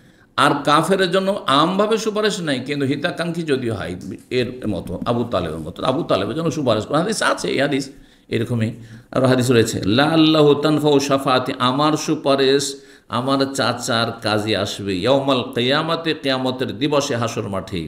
ফায়ুজ আলো, এই সুপারিশের কারণে কি হবে? ফায়ুজ আলো ফি দাহদাহি মিনান নার, জাহান্নামের আগুনের কিনারায় অল্প আগুনে তাকে রাখা হবে। ইয়াবলুগু কাবাইহি, আগুন পৌঁছবে তার দুই টাখনা পর্যন্ত, পায়ের গোড়ালি যে দুই দিকে হাড্ডি উঁচা হয়ে আছে, এটা কি বলে? টাখনাও বলা হয়, গোড়ালিও বলা হয়, এইখান পর্যন্ত। ইয়াগলি মিনহু দিমাগুহু, এই যে পায়ের তলাতে আগুন, সেই আগুনের কারণে গোটা শরীর জ্বলে ভিতর ভিতর ভুনা হয়ে মাথার মগজ খুলি করবে, টকবক করে ফুটবে, ডাল ফোটা আর ভাত ফোটার মতো। বাহ, গোস্ত ফুটতে দেখেছেন গোস্ত রান্নার সময়? ওই রকম ফোটা ফুটবে। আর তাও তো দুনিয়ার আগুনে তার 70 গুণ আরও বেশি তাপ জাহান্নামের আগুন, তাতে ফুটবে। চিন্তা করুন কীরকম অবস্থা। এটাই যদি এত কঠিন শাস্তি হয়, তাহলে বাকিদের শাস্তি কত হবে? আর এক শ্রেণী মূর্খ মুসলিম আছে, যখন মুসলমান আছি পাপি তাপি হলো, একদিন তো জান্নাত পাবো। কি যে মূর্খ, আল্লাহ জানে এইসব মূর্খ, আসলে এদের ইমান নেই। এগুলি কথা শুধু নিজের মনকে সান্ত্বনা দেওয়ার জন্য এইসব মূর্খদের, কিন্তু আসলে বাস্তবে কোনোদিন এরকমটা হয় না। যে এইরকম ধৃষ্টতা দেখাতে পারে, বলতে পারে যে একদিন তো আল্লাহ মাফ করবেন, তাকে আল্লাহ মাফ করবেন না। কিসের মাফ করবেন? সংশোধন করো, তাহলে এগিয়ে আসো। তাহলে আর এগিয়ে আসছি, চেষ্টা করছি, তারপর হোঁচট খেয়ে যাচ্ছে। আমার পিচ্ছল জমিতে বর্ষা বৃষ্টির সময় স্লিপ করছে, হাত পা স্লিপ করছে, তার মধ্যে চলার চেষ্টা করছে, তার মধ্যে চেষ্টা করছি পড়বো না, তারপরে যদি পড়ে যায় তখন ভিন্ন বিষয়, ঠিক না? গোনার বিষয়টা এরকম হইতে হবে যে আমি গোনা করব না, কিন্তু হয়ে যেতে পারে, তখন আমি উঠে দাঁড়াবো, সেটা হচ্ছে তওবা। উঠে দাঁড়াবো মানে সেটা হচ্ছে তওবা, সাথে সাথে তওবা করবো। আর এমনিতে আমি আছাড় খেয়ে পড়বো আর বলবো হ্যাঁ উঠে যাবো, এটা হয়? ইয়াগলি মেন হদে মাগহ, হ্যাঁ তার মগজ মস্তিষ্ক ফুটতে থাকবে। সুবহানাল্লাহ। অন্য রেওয়ায়েত রয়েছে, তার আগের রেওয়ায়েত বলছেন তাগলি মেন অম্ম দেমাগহি, মানে মস্তিষ্কের ভিতর যেটা একেবারে যেখানে ওই কি রয়েছে, হ্যাঁ মগজ, সেই মগজটা ফুটতে থাকবে, টকবক করে ফুটতে থাকবে। আল্লাহু আকবার। 41 নম্বর অধ্যায়, হাদিসুল ইসরা, মেরাজের হাদিস। ইসরা আর মেরাজ, আমার দেশের মানুষরা মেরাজ বুঝে কিন্তু ইসরা শব্দ বুঝে না। দুটোতে শাব্দিক পার্থক্য রয়েছে, কিন্তু মহাবর্ত মেরাজ বললে ইসরাও তাতে সামিল, আর ইসরা বললে মেরাজও তাতে সামিল। যদিও সূক্ষ্মভাবে বললে দুটোতে পার্থক্য রয়েছে, শব্দেরও পার্থক্য রয়েছে আর ভাবার্থের পার্থক্য রয়েছে। ইসরা মানে হচ্ছে রাতের ভ্রমণ, নৈশ ভ্রমণ। ইসরা মানে হচ্ছে সুবহানাল্লাযী আসরা বিআবদিহি থেকে, এটা কোরআনের স্পষ্ট আয়াত দ্বারা প্রমাণিত যে নবী সাল্লাল্লাহু আলাইহি ওয়াসাল্লাম রাতারাতি কি করেছেন, মক্কা থেকে বাইতুল মুকাদ্দাস ভ্রমণ করেছেন। সূরা বনী ইসরাঈল প্রথম আয়াত স্পষ্ট। সুতরাং এটা কেউ যদি অস্বীকার করে সে কাফের হয়ে যাবে, কারণ কোরআন অস্বীকারীদের। তারপরে বাইতুল মুকাদ্দাস থেকে যে ঊর্ধ্ব গগনে গিয়েছেন, 7 আসমানের ওপর গিয়েছেন, আর আল্লাহর সাথে কথা বলেছেন, আর সেখান থেকে 5 ওয়াক্ত সালাত ফরজ হয়েছে, আবার সেই রাতে ফিরে এসেছেন, ফজর আগে ফিরে চলে এসেছেন। এটি সহি হাদিস দ্বারা প্রমাণিত, যে হাদিসটি সামনে আসছে, বাবুল মেরাজ 42 নম্বর অধ্যায়, তারপরে মেরাজের অধ্যায়। আমরা এই হাদিসটি এর আগে যেহেতু আলোচনা করেছি, আমার মনে হয় আজকে তর্জমা করে দিই, আপনারা একটু ধৈর্য ধরুন, তাহলে আমার ভালো হবে ইনশাআল্লাহ। আল্লাহ তৌফিক দান করুন। বলছেন বাবু হাদিসুল ইসরা, এই অধ্যায় হচ্ছে নৈশ ভ্রমণ বা রাতের ভ্রমণের হাদিস সম্পর্কে। তো রাতের ভ্রমণ কোনটি? পুরোটাই হচ্ছে রাতের ভ্রমণ, মক্কা থেকে বাইতুল মুকাদ্দাস, আর বাইতুল মুকাদ্দাস থেকে 7 আসমান পুরোটাই, আর তারপরে আবার ফিরে আসা মক্কা পর্যন্ত পুরোটাই হচ্ছে রাতারাতি হয়েছে। কিন্তু তার মধ্যে ওপর দিকে যেটা গিয়েছে সেটার নাম হচ্ছে মেরাজ। আরাজে আরজ মানে ওপরে চড়া, ওপরে চড়া। এই জন্য সিঁড়িকে মেরাজ বলা হয়। সিঁড়িকে যেমন মিসআদ লিফটকে বলা হয়, তেমন মেরাজও বলা হয়। জি, আর ওরে যা শব্দটি এসছে, জি, ওপরে চড়া। মহান আল্লাহ সূরা ইসরা, সূরা বনী ইসরাঈলের আয়াত নম্বর 1-এ বলছেন, সুবহানাল্লাযী আসরা বিআবদিহি লাইলাম মিনাল মসজিদিল হারাম ইলাল মসজিদিল আকসা। পাক পবিত্র সেই সত্তা যিনি তার বান্দাকে রাতারাতি ভ্রমণ করিয়েছেন মসজিদে হারাম থেকে, মক্কাতুল মুকাররমা থেকে মসজিদে আকসা পর্যন্ত, বাইতুল মুকাদ্দাস প্যালেস্টাইন পর্যন্ত, এক মোবারক জায়গা থেকে আরেক মোবারক জায়গা পর্যন্ত। লাইলান মিনাল মসজিদুল হারাম ইয়াল মসজিদুল আকসাল্লাযী বারাকনা হলো, তার চারপাশেও আমি ফিলিস্তিনেও বরকত রেখেছি, ওই রকম যেমন মক্কাতুল মুকাররমায় বরকত রয়েছে। আর মেরাজ সম্পর্কে ইশারা ইঙ্গিত রয়েছে সূরা নাজমের আয়াতে, সূরা নাজমের আয়াতগুলিতে। জি, 3886 নম্বর হাদিস বর্ণনা করছেন জাবের বিন আব্দুল্লাহ রাদিয়াল্লাহু তাআলা আনহু, বলছেন আন্নাহু সামিয়া রাসূলুল্লাহ, তিনি রাসূলুল্লাহ সাল্লাল্লাহু আলাইহি ওয়াসাল্লাম বলতে শুনেছেন, লাম্মা কাযাবানি কুরাইশ, রাসূলুল্লাহ সাল্লাল্লাহু আলাইহি ওয়াসাল্লাম যখন মেরাজ থেকে ফিরে আসলেন, আর রাতের বেলায় ফিরে চলে আসলেন রাতারাতি, সুবহানাল্লাহ, তাহলে কত দ্রুত সে ভ্রমণ হয়েছে, হ্যাঁ, আর কত দ্রুতগামী বাহন ছিল। জি, এই জন্য সেই বাহনের নাম হচ্ছে বোরাক। বোরাক বার্ক থেকে, বার্ক মানে বিদ্যুৎ, এই যে বিদ্যুৎ চমকায়, হ্যাঁ, মানে এটার নাম কি? আওয়াজ পরে আসে, কিন্তু যে চমকটা আপনি দেখেন সেটা সাথে সাথে কিন্তু সেটা তার আগে পৌঁছে যায়। আগে চমকটা, তারপরে আওয়াজটা কিন্তু যে আপনার গর্জনের আওয়াজ সেটা পরে আসে না? ঠিক। অথচ এই মেঘমালা হয়তো 1 কিলোমিটারও নয়, হয়তো, হ্যাঁ, এত দূরে আছে মেঘমালা, সেখান থেকে হয়তো এই তর্জন গর্জন, তারপরে এই গর্জনটা আসতে বিলম্ব হচ্ছে, তার আগেই বিদ্যুৎ চমকে গেছে, চোখের সামনে বিদ্যুৎ দেখে নিয়েছেন। এই শব্দ থেকেই উৎপত্তি বোরাক বাহনের, যেই বাহনে আল্লাহ রাব্বুল আলামিন নবী সাল্লাল্লাহু আলাইহি ওয়াসাল্লামকে নিয়ে গেছে। তাহলে দুনিয়ার বিদ্যুতের চাইতে আল্লাহর এই বিদ্যুৎ, পারলৌকিক বিদ্যুৎ এটি, হ্যাঁ, সেই বিদ্যুতের গতিতে, হ্যাঁ, রাসূলুল্লাহ সাল্লাল্লাহু আলাইহি ওয়াসাল্লামকে 7 আকাশের ওপর নিয়ে যাওয়া হয়েছে। অসম্ভব কিছু নয়, অসম্ভব কিছু নয়। কালকে পড়লাম, এতদিন পর্যন্ত তো জানেন যে ফ্লাইট, যেটা প্যাসেঞ্জার ফ্লাইট, সাধারণ মানুষরা যাতে জার্নি করে, ঘন্টায় কত চলে? হ্যাঁ, ম্যাক্সিমাম 1900 থেকে 800 থেকে 1000। কিন্তু শুনলাম যে এমনই আসতে যাচ্ছে, আল্লাহ তাআলা আলাম, কোনো বিচিত্র নাই, 5000 কিলোমিটার ঘন্টায় চলবে, 5000 কিলোমিটার ঘন্টায় চলবে। জি, 5000 কিলোমিটার যখন ঘন্টায় চলবে, এরকম যখন এরোপ্লেন, আর তাতে প্যাসেঞ্জার, আচ্ছা সিভিলিয়ান সেটা হবে, প্যাসেঞ্জার চাপবে, তাহলে দাজ্জাল 40 দিনে সারা পৃথিবীর সব জায়গায় ঘুরে আসতে পারবে না? হ্যাঁ, সেই দাজ্জাল এরকম বাহন ব্যবহার করবে। জি, আল্লাহ হেফাজত করুন দাজ্জালের অনিষ্ট থেকে। তো রাসূলুল্লাহ সাল্লাল্লাহু আলাইহি ওয়াসাল্লাম যখন সকাল হইল, মক্কার কাফেরদেরকে বললেন মেরাজের ঘটনা যে এমন হয়েছে, তখন তারা তো হই হাল্লা শুরু করে দিল, আর হাসি উপহাস ঠাট্টার পাত্র বানিয়ে ফেললো। আর তারপরে বলো তুমি চরম মিথ্যাবাদী, এইসব মিথ্যা কথা, উদ্ভট কথা কোথা থেকে তুমি নিয়ে আসো? তুমি যদি সত্যি গিয়ে থাকো তো আকাশের কথা বাদ দাও, তুমি বলো যে বাইতুল মুকাদ্দাসের মসজিদ আকসা গিয়েছো, তার কয়টা দরজা আছে, কয়টা জানালা আছে, পূর্ব দিকে কি আছে, পশ্চিমে কি আছে, দক্ষিণ উত্তরে কি আছে, এগুলো আবার কে দেখতে যায়? আমার 27 বছর ইসলামিক সেন্টারে কয়টা দরজা আছে দেখতে বলতে পারবো না, পারবো? এই ফালতু কাজে এসছি নাকি আমি? দরজা গয়না বাড়াবো ছোটো বাচ্চার মতো? ছোটো বাচ্চাও তো গনে না, শুধু খেলে বেড়ায়, এক দরজা এক জানালা, এখান থেকে ওখানে, ওখান থেকে ওখানে খেলে বেড়ায়, তো ও গনে না।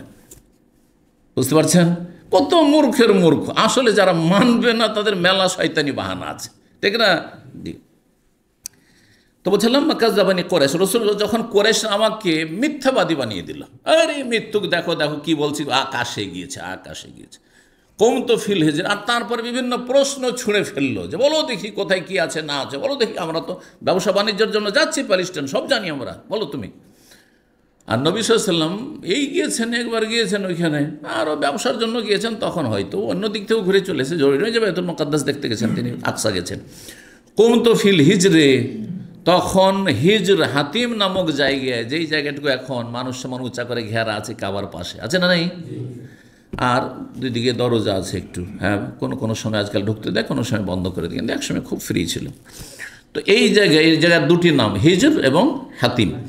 এই জায়গায় দাঁড়িয়ে গেলাম, আর আমি তো প্রথম কথা জবাব দিতে পারলাম না। সহিহ মুসলিম অন্যান্য হাদিসে রয়েছে, যেমন তারা এই প্রশ্নগুলি ছুঁড়ে দিল, আমি এত বিব্রত হইলাম, ফাকারেব তো করবাতাল্লাম আক্রম ইসলাকাত, এমন আমি পেরেশান হয়ে গেলাম যে হাই রে, এদের কাছে তো আমি আরও মিথ্যুক হয়ে গেলাম, কোনোটাই বলতে পারছি না। কয়টা দরজা মসজিদে আকসার তাও বলতে পারি না, কোন দিকে কি আছে, কোন দিকে গাছপালা কি আছে, কিছুই জানি না, আমি কি বলবো এগুলো? হ্যাঁ, তো আমি যখন জবাব দিতে পারলাম, জবাব হয়ে গেলাম, তখন তারা আরও হাসাহাসি শুরু করে দিল, দেখো দেখো দেখো কী অবস্থা এর, মৃত্যু। ফাজাল্লাহ আলী বাইতুল মাকদেসে, বাইতুল মাকদেসও পড়তে পারেন, মোকাদ্দাসও পড়তে পারেন। জি জি, মোকাদ্দেস নয় শুধু, বাইতুল মোকাদ্দেস নয়, বাইতুল মোকাদ্দাস, হ্যাঁ, পবিত্র, অথবা বাইতুল মাকদেস, এই দুটো উচ্চারণ ঠিক। আমার সামনে আল্লাহ উন্মুক্ত করে দিলেন বা প্রকাশ করে দিলেন বাইতুল মুকাদ্দাসকে। বাইতুল মুকাদ্দাসের পুরো চত্বরটি আমার সামনে চলে আসলো, টিভির পর্দার মতো। আজকে সারা পৃথিবী যেমন দেখছেন, আপনি দেখছেন না, সাথে সাথে লাইভ, টিভির পর্দা গিয়ে লাইভ, এই যে লাইভ, এখানকার লাইভ দিলে সব দুনিয়া দেখতে পাচ্ছে যে কোথায় কী আছে না আছে। হ্যাঁ, এর আগে আমরা টিভির উদাহরণ দিতাম আমাদের ছাত্র জীবনে, যে আজকালকার টিভিতে ইসলামের সত্যতা প্রমাণ করে দিয়েছে, যে টিভির মাধ্যমে সারা দুনিয়া, এই আমেরিকা লস অ্যাঞ্জেলস জ্বলছে দেখতে পাচ্ছেন, অমুক জায়গায় টর্নেডো হচ্ছে, অমুক হচ্ছে, সুনামি হচ্ছে, সব দেখতে পাচ্ছেন আপনি লাইভে, কোথায় কি হচ্ছে না হচ্ছে। 1400 বছর আগে রাসূলুল্লাহ সাল্লাল্লাহু আলাইহি ওয়াসাল্লামকে সেই আল্লাহর টিভি দেখিয়ে দিয়েছেন, পর্দা খুলে দিয়েছেন, মক্কায় দাঁড়িয়ে বাইতুল মুকাদ্দাসের সব চিত্রগুলি সব এক এক করে বলছেন, প্রশ্ন করে উত্তর, প্রশ্ন করে উত্তর, যা প্রশ্ন করে দেখে দেখে উত্তর দেন তিনি। তো ফাতাফেক তো উখবের রহমান আয়াতি, তাদেরকে আমি তখন বলতে শুরু করলাম তার নিদর্শনাবলী সম্পর্কে, যে বাইতুল মুকাদ্দাসের মসজিদ আকসার এইদিকে যা প্রশ্ন করে, কয়টা দরজা, এতটা দরজা, কয়টা জানালা, এত, কোন দিকে কি আছে, এদিকে আছে, এদিকে আছে, ওইদিকে আছে, দেখি আর বলি, দেখি আর বলি, সব যখন বলে দিলাম, তখন আর কি করে মানবে? মেনে নেওয়া উচিত ছিল তাদের, কিন্তু না, স্যারেন্ডার করবো, ছোট হয়ে যাব, মানবো না। এই জন্য আজকালকার বহাস যারা করে বেদাতিদের সাথে বহাস করে কোনো লাভ নেই, কোনো দিনই মানবে না আপনার কথা, বুঝতে পারছেন, যতই মিথ্যাচার করতে হোক না কেন। এই জন্য বহাস করে কোনো লাভ নেই। কোনোদিন বহাস করে আহলে হাদিস হয়েছে? বহাস করে সালাফি সহিহ আকীদা এসছে? না, মোটেই না, ইল্লা মাশাআল্লাহ ব্যতী করো। জি, যার ফলে এতে আরও রেশারেশি বাড়বে, আর সমাজে অশান্তি বাড়বে, আগুন জ্বলবে, আর তারপরে মানুষের নিরাপত্তা হারিয়ে যাবে, যে কোনো জায়গায় মানুষের দুর্ঘটনা ঘটতে পারে। এইসব ঝামেলা না গিয়ে ঠান্ডা মেজাজে মানুষকে বোঝার, মানলো না হলেও জাহান্নামের রাস্তা ধরুক, তাতে আপনার কোনো যায় আসে না। আপনি তাদের হুজ্জত কায়েম করে দিচ্ছেন, আল্লাহর কথা পৌঁছে দিয়েছেন সুন্দরভাবে। এক এক করে তার নিদর্শনাবলী সম্পর্কে আমি বলতে লাগলাম। আনা আনুজরিল্লাহ, আমি দেখতেছিলাম, দেখছি আর বলছি, দেখছি, দেখে দেখে বলতে লাগলাম। তখন তারা কি বলল, আরে মোহাম্মদের জাদু, সুবহানাল্লাহ। সুবহানাল্লাহ তো তারা বলেন, আমি বলছি এটা আমার পক্ষ থেকে, যেমন রসুলের নাম আসলে সাল্লাল্লাহু আলাইহি ওয়াসাল্লামটা আমার পক্ষ থেকে বলছি। কাফেররা তার বলেনি, বলতো, তারা তো রসুলই বলতো না, মোহাম্মদ বলতো। এই জন্য মোহাম্মদ বলার পরে সাল্লাহ থেমে গিয়ে সাল্লাল্লাহু আলাইহি ওয়াসাল্লাম, এটা হচ্ছে ব্রাইক, এটা আমার পক্ষ থেকে, বুঝতে পারছেন? জি। আরে এর জাদু এখন আকাশেও চলছে, এর জাদু দেখো এত দূরে চলছে, ফিলিস্তিনে চলছে, প্যালেস্টাইনেও চলছে। জি, যখন চাঁদ বিদীর্ণ করে দেখালেন, এই যে দেখো দেখো দেখো আকাশের জাদু চলছে। জি, তো যারা বদ প্রকৃতির লোক কখনো হেদায়েত হবে না, প্রকৃতিটা ভালো হইতে হবে, নেচার খারাপ হলে কখনো হেদায়েত হবে না। 42 নম্বর অধ্যায় বাবুল মেয়েরাজ, অধ্যায় হচ্ছে মেয়েরাজের অধ্যায় সম্পর্কে 3887 নম্বর হাদিস। হাদিস মনে করছেন আনাস বিন মালিক রাদিয়াল্লাহু তাআলা আনহু। আজিজুল্লাহ কাছে কোথায়? গরম হয়ে গেছে, একটু ঠান্ডা করেন। মালিক বিন সাসা রাদিয়াল্লাহু আনহু আন্না নবী আল্লাহ সাল্লাল্লাহু আলাইহি ওয়াসাল্লাম হাদাসাহু আন লাইলাতুল উসরিয়া, নবী সাল্লাল্লাহু আলাইহি ওয়াসাল্লাম তাদের সামনে হাদিস বর্ণনা করেছেন ওই রাতের, যেই রাতে তাকে নৈশ ভ্রমণ করানো হয়েছিল। কি বলেন? বাইনা আনাফিল হাতিম, আমি হাতিমে ছিলাম। দেখেন এখানে হাতিম নাম চলে আসলো না? ওয়ারুব্বামা কালা, কেউ কেউ বলেছেন ফিল হিজর, বা কখনো বলেছে হিজর, তো একই জায়গায় সেখানে ছিলেন। তার নবী সাল্লাল্লাহু আলাইহি ওয়াসাল্লাম সেই সময় কোথায় ছিলেন? হারামের চত্বরে, সেই রাতে সেই হাতিমে বা হিজরে তিনি শুয়েছিলেন। এটা এই হাদিস প্রমাণ করে। কিন্তু আর এক হাদিস আছে যে আমি উম্মেহানির বাড়িতে ছিলাম, তাহলে কি করবেন? তখন ওলামারা সমন্বয় করেছেন যে মূলত সেই রাতে ছিলেন তিনি চাচাতো বোন আলীর বোন উম্মে হানির বাড়িতে, সেখানে ছিলেন। আর সেখান থেকে জিবরাইল উঠিয়ে নিয়ে আসলেন, আসার পরে হারামে নিয়ে আসলেন। হ্যাঁ, নিয়ে আসার পরে কোথায় রাখলেন, বসালেন আপনার হাতিমে। আর তারপর এখান থেকে ঘটনাগুলি ঘটল। বলছেন যে আমি শুয়েছিলাম, ইজ আতানি আতিন, একজন আগন্তুক আসলো, মানে জিবরাইল ইসলাম আসলেন। ফাকাদ্দা, কোন রেওয়ায়ত রয়েছে অসময়ত ফাশাক্কা, কাদ্দা মানে চিরে দেওয়া, চিরে যাওয়া বুঝেন তো, বুক চিরা, বেদিরণ করা যেটা, তো ফেড়ে দেওয়া। ফাশাক্কা, সাক্কা মানো ফেড়ে দেওয়া। মা বাইনা হাজি এলা হাজি, এখান থেকে নিয়ে এখান পর্যন্ত, একবারে নাভির ওপর পর্যন্ত, নিচের দিকে আর ওপর দিকে একেবারে কণ্ঠনালীর নিচের অংশ, বুকের ওপর ভাগ, বুকের ওপর ভাগ একবারে এইখান পর্যন্ত পুরোটা অপারেশন করার মতো। আগের যুগে যে অপারেশনগুলো হইতো অত উন্নত ছিল না, একটা পেটের অপারেশনের জন্য এত লম্বা করে কাটতো। জি, আমরা ছোটোকালে দেখেছি এরকম অপারেশন, প্রথম প্রথম যে অপারেশনগুলো হাসপাতালে দেখেছি এরকম ছিল। কিন্তু এখনকার অপারেশনে সুচ দিয়ে অপারেশন করেছে, একটু সুচ ফুটিয়ে। হ্যাঁ, অনেকে সেইটা ওই চিহ্নও পাওয়া যায় না, বুঝতে পারছেন। একসময় সেলাই ছিল, সেলাই উঠে গেল, হ্যাঁ, শুধু জয়েন্ট লাগিয়ে দিত। জি জি, আর কত উন্নতি করেছে। যাই হোক, বলছেন যে এখান থেকে এখান পর্যন্ত, মানে ফকুলতুলিল জারুদ, জারুদ বলে ওহুয়া এলা জাম্বি মা ইয়ানি বেহি, এই জারুদ আমার পাশে বসেছিল। এর অর্থ কি হলো, যে এখান থেকে এখান পর্যন্ত ফেড়ে দিলেন, মানে বিদীর্ণ করলেন। কে? জিবরাইল আলাইহিস সালাম। কালা, তখন ব্যাখ্যা করছেন, মিন সুগরাতে নাহরিহি এলা শেরাতেহি, তার সিনার ওপর ভাগ। সুগরা মানে এই যে এখানে দেখেন হাড্ডির ওপর এই জায়গাটা নরমে আছে, সগুর বলা হয় বর্ডারকে, একবারে সিনার বর্ডার, এখানে বুক শেষ, এর উপরে আর বুক নেই, গলা। জি হ্যাঁ, কণ্ঠনালী বা খাদ্যনালী। তো এইখান একবারে কাছাকাছি, এখান থেকে নিয়ে বিদীর্ণ করলেন। হ্যাঁ, মানে বুকের, নাহার মানে বুক, বুকের ওপর ভাগ থেকে এলা শেরাতেহি, তার নাভির ওপরে যেখানে লোম গজানো শুরু হয় সেখান পর্যন্ত কাছাকাছি। দেখেন নাভির নিচে থেকে কিন্তু লোম গজানো শুরু হয়, কারো কম কারো বেশি থাকে অবশ্য, যেমন বুকের কারো কম করে বেশি, কিন্তু নাভির ওপরে সাধারণত এইখানে আছে, কিন্তু মাঝখানে ফাঁক আছে, ঠিক আছে না। তো যেই পশমগুলি থাকে নাভির নিচে থাকে, তো একবারে নাভির ওপর পর্যন্ত, সে রাতে সারাতন থেকে, সারাতন মানে পশম, তো যে পশম রয়েছে তার ওপর পর্যন্ত এতটুকু লম্বা করে ফেড়ে দেওয়া হলো। অন্য রেওয়ায়তে রয়েছে মিন কাসহি এলা সারাতেহি, বুকের ওপর ভাগ থেকে শুরু করে একেবারে নাভির ওপর ভাগ পর্যন্ত। ফাস্তাখরাজা কালবি, তারপর আমার হৃদপিণ্ডটিকে বের করে নেওয়া হইল, একবারে হার্ট অপারেশনের মতো পুরো হার্টটাকে হ্যাঁ বের করে নেওয়া হইল। সুমা উতিত বেতাস্তিমেন, তারপরে স্বর্ণের একটি পাত্র নিয়ে আসা হইল, মামলু আতিন ইমান, যেটাতে ইমানে ভরপুর ছিল। তাহলে ইমানকে একবার সতেজ করে দেওয়ার জন্য স্পেশালভাবে, এমনি তো সুন্দর প্রকৃতি, সবচেয়ে সুন্দর প্রকৃতির মানুষ, তারপর আর অতিরিক্ত তাতে একবারে। ফাগোসেলা কালবি, আর আমার অন্তরকে, হৃদয়কে, হৃৎপিণ্ডকে ধুয়ে দেওয়া হইল। সুম্মা হোসিয়া, তারপরে সেখানে ভরে দিয়ে সেট করে দেওয়া হইল, যেমন অপারেশন করে। সুবহানাল্লাহ। অন্য রিওয়ায়াত রয়েছে জমজমের পানি দিয়ে ধোয়াইছিল। সুম্মা ওইদা, তারপরে ফিরিয়ে দেওয়া হলো, মানে আবার অপারেশন করার পরে যেমন সেলাই করে দাও ওইরকম। এই জন্য নবী সাল্লাল্লাহু আলাইহি ওয়াসাল্লামের পক্ষে দাগ ছিল, দাগ ছিল। সুম্মা উতিত বিদাব্বা, তারপরে একটি জন্তু নিয়ে আসা হলো, দুন আল বাগলে, যেটি খচ্চরের চাইতে ছোট ছিল, ফৌকাল হেমার, গাধার চাইতে একটু বড় ছিল, আবিয়া সাদা রঙের। ফাকাইলাহুল জারুদ, জারুদ বলল তার নাম হোয়াল বোরাক, সেটা বোরাক। ইয়া আবু হামজা, হে আবু হামজা, আবু হামজাকে বললেন যে সেটার নাম বোরাক। তো কাল আনাস, আনাস বলেন নাম, এ আনাস কুনিয়াত হচ্ছে আবু হামজা। হ্যাঁ, ইয়াদাউ খাতওয়াহু, খাতওয়াহু ইনদা আকসা তারফিহি, এই একটি বোরাক, যে বিদ্যুৎ বার্ক থেকে এই শব্দের উৎপত্তি। এই বাহনটি একটি ধাপ কত দূর রাখত, যত দূর হচ্ছে মানুষের হ্যাঁ হ্যাঁ দৃষ্টির শেষ সীমা, যত দূর নজর পড়ে, ফাঁকা মাঠে খোলা জায়গায় যদি আকাশ পরিষ্কার, সব কিছু দিগন্ত পরিষ্কার থাকে, কত দূর পর্যন্ত আপনি দেখতে পাচ্ছেন, ঠিক না। এত দূরে গিয়ে একটা ধাপ দিয়ে পড়ে। এইভাবে নবী সাল্লাল্লাহু আলাইহি সাল্লামকে নিয়ে যাওয়ার, ফাহমেল তো আলে, তারপর আমাকে উঠিয়ে নেওয়া হলো। ফান্তা লাগবে, জিবরাইল আমাকে নিয়ে চললেন, তাসামা দুনিয়া, তারপর নিকটবর্তী আকাশে চলে গেলেন। ফাস্তাবতা খুলতে বললেন।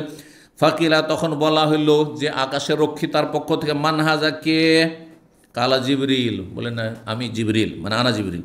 কিলা তখন জিজ্ঞাসা অমান মাক আপনার সাথে কি আছে, তাহলে বোঝা গেল যে সিকিউরিটির দায়িত্বে থাকবেন যতই বড় ব্যক্তি যান না কেন তার জিজ্ঞাসা করা তার অধিকার, এটা মাইন্ড করলে হবে না। আমার চেক করবো আবার কিরে, হ্যাঁ বড় বড় যারা নেতা মাথা আছে বা প্রশাসনের ওপর মহলে আছে তাদের যদি কোনো চেক করে তো সেখানে গিয়ে একবারে অবিচার করে ফেলে অনেক সময় সিকিউরিটির দায়িত্বে যারা আছে তাদের, না মোটেই জায়েজ না, কারণ সেটা তার ডিউটি, তাকে তার জবাবদিহিতা করতে হবে। দেখ আলা মোহাম্মদ আমার সাথে মোহাম্মদ সাল্লাল্লাহু আলাইহি ওয়াসাল্লাম রয়েছেন, কিলা ওয়াকাদ উরসিলা ইলাইহি তাকে ডেকে পাঠানো হয়েছে অথবা তাকে রসুল বানানো হয়েছে, দুটো ব্যাখ্যা হইতে পারে।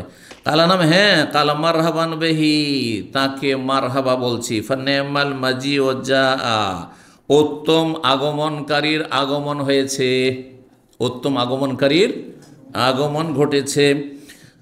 তারপর ফাতাহা তারপরে ফাতাহ খুলে দিল, ফালাম্মা খালাস্ত যখন আমি পৌঁছিলাম প্রথম আকাশের ওপরে, ফাইজা ফিহা আদম প্রথম আকাশে আদম আলাইহিস সালাম পেলাম।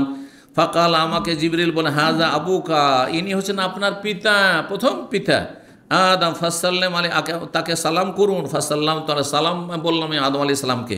ফারাদ্দা সাল্লাল্লাহু সাল্লামের জবাব দিলেন, বলছেন সুম্মা কালা তারপরে বললেন আদম আলাইহিস সালাম মারহাবান বিল ইবনি সালেহ ওয়ান নবী সালেহ, মারহাবা বিল ইবনি সালেহ পুণ্যবান পুত্রের প্রতি এবং পুণ্যবান নবীর প্রতি, পুণ্যবান পুত্র এবং পুণ্যবান নবীকে মারহাবা বলছি বা তার প্রতি মারহাবা বা তাকে স্বাগতম জানাচ্ছি। মারহাবা মানে স্বাগতম জানাচ্ছি। মারহাবা শব্দটি শাব্দিক অর্থ স্বাগতম না, এটা ভাব অর্থ। শাব্দিক অর্থ হচ্ছে প্রশস্ত, প্রশস্ত। দেখেন আপনার মনটা যদি প্রস্তুত থাকে তো আপনার বাড়ি মেহমান আসলে আপনার কষ্ট লাগবে না, আরও ভালো লাগবে। আগে অন্তরটা কী হইতে হবে, অন্তরে জায়গা দিতে হবে অতিথিকে, অতিথি পরায়ণ হইতে হবে, বোঝা গেছে। আর তারপরে বাড়িতে জায়গা লাগবে। ধর মনটা খুব বড় কিন্তু বাড়িতে বসার জায়গা নেই তো কোথায় দিবেন, তো মারহাবা মানে আমার অন্তরে আপনার জন্য অনেক প্রশস্ত জায়গা আছে, আর আমার বাড়িতে আপনার থাকার জন্য অবস্থানের জন্য আর খাওয়া দাওয়ার জন্য যথেষ্ট পর্যাপ্ত পরিমাণে জায়গা রয়েছে। এটা হচ্ছে শাব্দিক অর্থ। রাহাবন থেকে জাকাত আলাইহিল আরদু বিমা জাকাত আলাইহিল আরদু বিমা রাহবাত, আল্লাহ বলছেন ওই তাবুকের যুদ্ধে যে তিনজন পিছিয়ে থেকে গেছিল তাদের সম্পর্কে, তাদের অবস্থা এমন হয়েছিল বয়কটের কারণে যে দুনিয়া পৃথিবী এত প্রস্তুত থাকা সত্ত্বেও বেমা রাহবাত, এই যে রাহবান থেকে মারহাবা, দুনিয়া প্রস্তুত থাকা সত্ত্বেও মদিনা তাদের জন্য একবার দুনিয়া মনে হচ্ছে সংকুচিত হয়ে গেছিল তাদের জন্য। তো বলছেন এই তাকে অভিবাদন জানালেন, সুম্মা সাইদাবি তারপরে আমাকে নিয়ে ওপরে উঠা হল, হাত আতাসামা স্থানে দ্বিতীয় আকাশে আসল ফাস্তাবতে খুলতে বললেন। কে খুলতে বললেন? জিবরাইল আলাইহিস সালাম। কিলা মানহাজা কে? কালা জিবরিল। কিলা মাম্মাক আপনার সাথে কে আছে? কালা মোহাম্মদ, মোহাম্মদ সাল্লাল্লাহু আলাইহি ওয়াসাল্লাম আছেন। কিলা ওয়াকাদ উরসিলা ইলাইহি তাকে ডেকে পাঠানো হয়েছে নাকি রসুল বানানো হয়েছে? কালা নাম। কিলা মারহাবান বিহি তাকে স্বাগতম জানাচ্ছি, ফানিমাল মাজি ও যা উত্তম আগমনকারীর আগমন ঘটেছে। ফাফাতাহ তারপরে দ্বিতীয় আকাশের রক্ষী খুলে দিলেন দরজা। ফালাম্মা খালাস্তু তাহলে বোঝা গেল আকাশের দরজা আছে, আমরা বিশ্বাস করি, জি আকাশ আছে এটাও বিশ্বাস করি। হ্যাঁ, এই সায়েন্সের উদ্ভট কথা বিশ্বাস করি না যে না না আকাশ টাকাশ কিচ্ছু নেই। একসময় বলতো সায়েন্সে পড়াতো যে দূরে দেখলে যেন অন্ধকার মনে হয় না, ঠিক ওই রকমই ওপরে দূরে দেখছি সেই যেন অন্ধকার মনে হচ্ছে, আকাশও নেই ফাঁকাশও নেই, কিচ্ছু নেই তাদের কাছে। এরা মূর্খ, জি এদের কথা 2-4-10 বছর 20 বছর পর পর পরিবর্তন হইতে থাকে। আর কোরআন হাদিসের কথা ওহির কথা কখনো কিয়ামত পর্যন্ত পরিবর্তন হবে না, এইটাই আমরা বিশ্বাস করি। এই বিশ্বাসের ব্যতিক্রম কেউ সায়েন্স টেকনোলজি পড়ে যদি বলে যে না সায়েন্টিস্টরা বলেছে সুতরাং বিশ্বাস, তাহলে সে কাফের, সে নাস্তিক কাফের, সে মুসলমান না।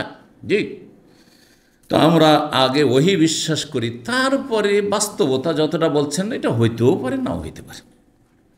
সূর্য ঘুরে না পৃথিবী ঘুরে, অমুক ঘুরে না তমুক ঘুরে, আমরা ওই সব বুঝি না তোমাদের কথা। আজকে একটা বলছো কালকে আর একটা বলবে, বোঝা গেছে। জি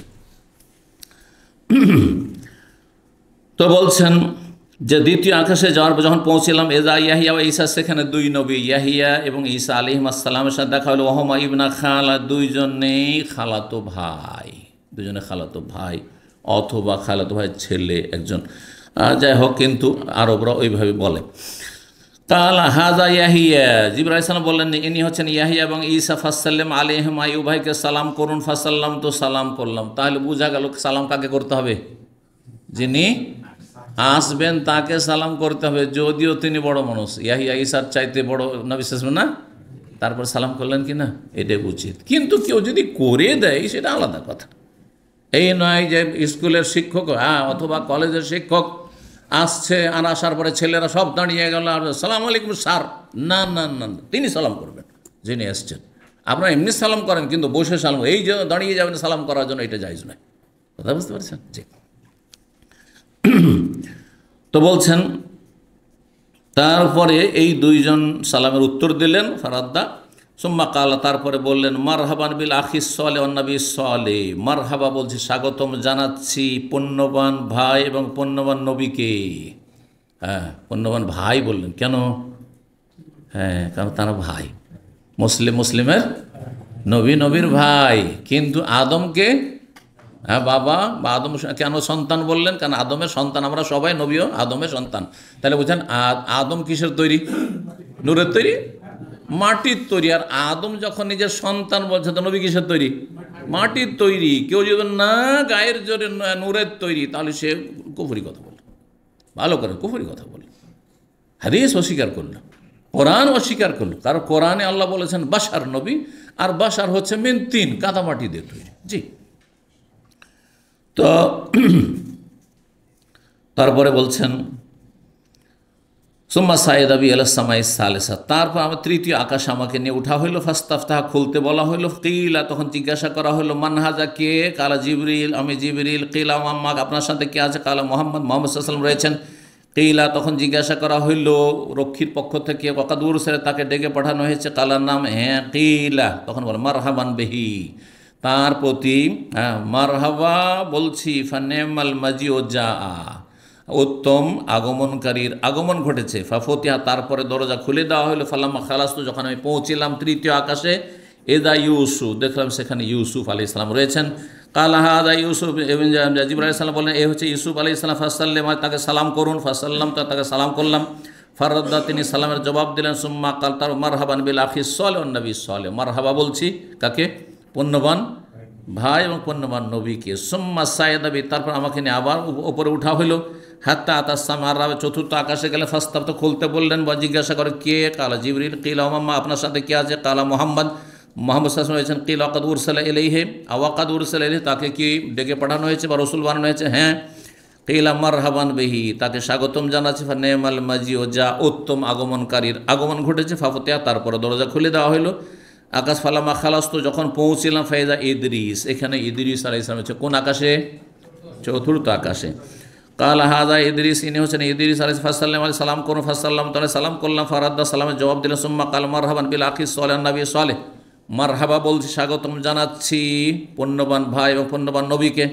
সুম্মা সাইদ আবি আমাকে নিয়ে উঠা হলো, হাত্তা আতাসামাল খামেসা, পঞ্চম আকাশে নিয়ে আসলেন। ফাস্তাব বা পঞ্চম আকাশে আসলেন, ফাস্তাব তা খুলতে বললেন। কিলা মানহাজা কে আছেন? কালা জিবরিল, আমি জিবরিল। কিলা মাম্মাক আপনার সাথে কে আছে? কালা মোহাম্মদ সাল্লাল্লাহু আলাইহি ওয়াসাল্লাম, মোহাম্মদ সাল্লাল্লাহু আলাইহি ওয়াসাল্লাম রয়েছেন। কিলা ওয়াকাদ উরসিলা ইলাইহি, তাকে ডেকে পাঠানো হয়েছে। বলছে হ্যাঁ, ডেকে পাঠানো হয়েছে। কিলা মারহাবান বিহি, তাকে স্বাগতম জানাচ্ছি। ফানেমাল মাজিও যা, উত্তম আগমনকারীর আগমন ঘটেছে। ফালামা খালাস, তো যখন পৌঁছিলাম সেখানে, ফায়দা হারুন, সেখানে রয়েছেন হারুন আলাইহিস সালাম। কোন আকাশে? পঞ্চম আকাশে। কাল হাজা হারুন, জিবরাইল বলেন ইনি হচ্ছেন হারুন আলাইহিস সালাম। ফাসসালাম, তাকে সালাম করুন। ফাসাল্লাম তাকে সালাম বলা। ফারাদ্দা সালামের জবাব দিলেন। সুম্মা কাল তারপর মারহাবান বিল আখিস সালেহ নবী সালেহ, মারহাবা বললেন সম্বোধন করে। সুম্মা সাইদ আবি আমাকে নিয়ে আবার উঠলেন, হাত্তা আতাসামা সাদেসা, ষষ্ঠ আকাশের ফাস্তাবতা খুলতে বললেন।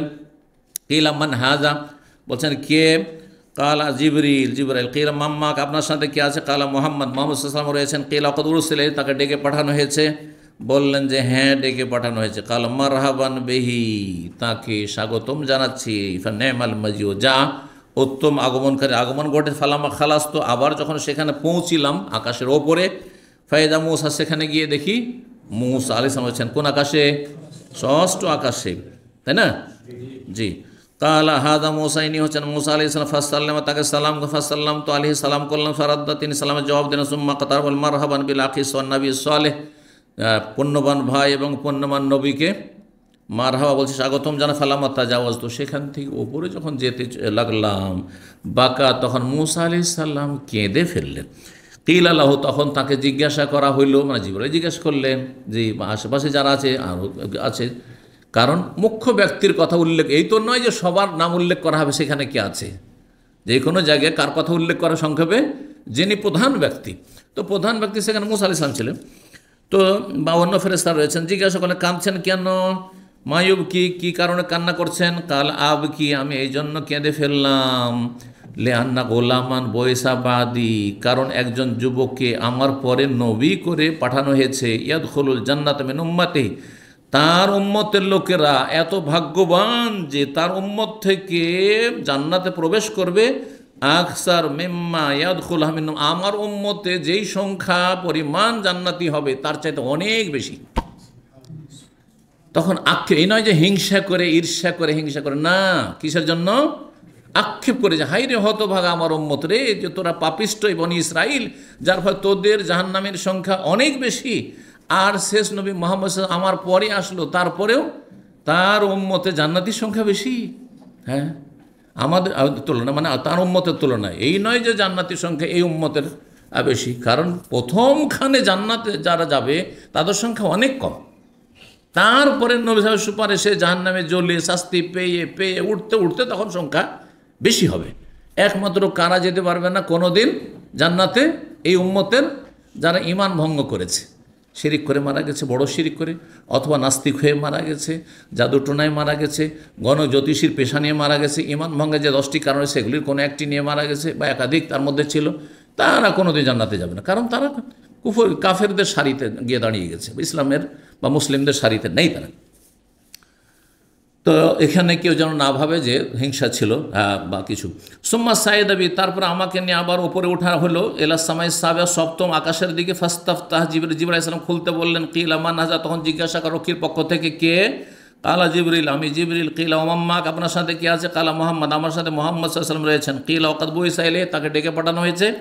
কালার নাম, হ্যাঁ। কাল মারহাবান বেহি, তাকে আহলান ও সাহলান বলছি বা স্বাগতম জানাচ্ছি। ফানেমাল মাজি, উত্তম আগমনকারীর আগমন ঘটেছে। ফালাম্মা খালাস, তো যখন আমি সেখানে গিয়ে সপ্তম আকাশের ওপরে পৌঁছিলাম, ফাইজা ইব্রাহিম, সেখানে দেখলাম ইব্রাহিম আলাইহিস সালাম রয়েছেন। কালা হাজা আবুক, তখন জিবরাইল বলেন ইনি হচ্ছেন আপনার পিতা। তাহলে ইব্রাহিমও পিতা, নবী সাল্লাল্লাহু পিতা, এই জন্যই যে নবী সাল্লাম ইব্রাহিম বংশের, কারণ ইব্রাহিমের ছেলে ইসমাইলকে রেখে গিয়েছিলেন মক্কার, ইসমাইল আলাইহিস সালামের বংশেরই হচ্ছেন এই কুরাইশ লোকেরা, আর নবী সাল্লাল্লাহু আলাইহি ওয়াসাল্লাম বানু হাশিম, সেই জন্য। আর আদম আলাইহিস সালাম প্রথম মানুষ হিসেবে আমাদের সকলের পিতা। কিন্তু আমাদের দেশে একটি কথা রয়েছে, তাতে কিছু সহি আকীদার আলেমরাও প্রভাবিত, এই কথার কোনো দলিল নেই, জাতির পিতা। আসলে জাতির পিতার জন্মটাই হয়েছে 1947, ভালো করে শোনো, 1947-এর আগে দেখান ভারতের ইতিহাসে যে ইংরেজ আমলে জাতির পিতা কে ছিল, কথা বোঝা গেছে? বা এই ভাষাটি ছিল তো সেই যুগে যেসব বই পুস্তক লেখা আছে ছিল। আচ্ছা, মোগল আমলে দেখান কোনো কেতাবে যে জাতির পিতা বলে এই টার্ম ছিল। তাহলে কোত্থেকে আসলো? ভারত যখন স্বাধীন হইল আর দুটো দেশে পরিণত হলো, ভারত আর পাকিস্তান, তখন ভারতীয়রা জাতির পিতা বানাইলো কাকে? গান্ধীজিকে। আর পাকিস্তানের জাতির পিতা বানাইলো কাকে? মোহাম্মদ আলী জিন্নাহকে, কায়েদে আজম যাকে বলা হয়ে থাকে, বুঝছেন না? তারপরে যখন 71-এ বাংলাদেশ স্বাধীন হয়ে গেল, তো জিন্নাহকে তো আর মেনে নিতে পারছি না, কারণ আমরা তো আলাদা হয়ে গেছি, আর তো পাকিস্তান নেই, তো আর তো সে পিতা থাকলো না, ক্যান্সেল। এতদিন পিতা থাকলো 47 থেকে 71 পর্যন্ত, তারপরে আর ওকে আর বাবা রাখা যাবে না, তখন নতুন বাবা খুঁজতে হইল, তখন শেখ মুজিবকে পেয়ে গেল। কথা বুঝতে পেরেছেন? জামাত ইসলামের দেখলো যে না, আওয়ামী লীগদের বাবা নেব না আমরা, কথা বুঝতে পারেন? তখন তাদের আবিষ্কার যে জাতির পিতা আমাদের ইব্রাহিম, এ হচ্ছে আমাদের আন্তর্জাতিক ক্ষতিসম্পন্ন বক্তাদের কথা, বুঝতে পারছেন? আসলে এর কোনো দলিল নেই। আমি যেন আলোচনা করেছি, অনেকে আবেগী আমার বক্তব্যের আপত্তি তুলেছে, কিন্তু আমি যেটি বলছি দলিলের কথা বলছি। ওয়াল্লাহ, আমি এই বিষয়ে অনেক পড়াশোনা করেছি। ইবনে তাইমিয়া রাহিমাহুল্লাহর 37 খণ্ডের ফতোয়া আছে, তাতেও খুঁজলাম কোথাও জাতির পিতা শব্দটি কেউ ব্যবহার করেন না। কোনো সাহাবী ব্যবহার করেছেন না, কোনো তাবি ব্যবহার করেছেন না, কোনো তাবাতাবি ব্যবহার করেছেন। আবু হানিফা, শাফি, মালিক, আমার 4 ইমামের, হানাফি, শাফি, মালিক, হাম্বলির না মযহাবের কিতাবে আছে, কোনো কিতাবে নেই। তাহলে কোত্থেকে জাতির পিতা নিয়ে আসলেন? আর কিছু আহলে হাদিস আমাদের দেশের মৌলভী সাহেব আছে, না না না, আমাদের জাতির পিতা আছে ইব্রাহিম আলাইহিস সালাম, জাতির পিতা। ইব্রাহিম আলাইহিস সালাম আরবদের পিতা, ভালো করে শুনে, ইব্রাহিম আলাইহিস সালাম আরবদের পিতা।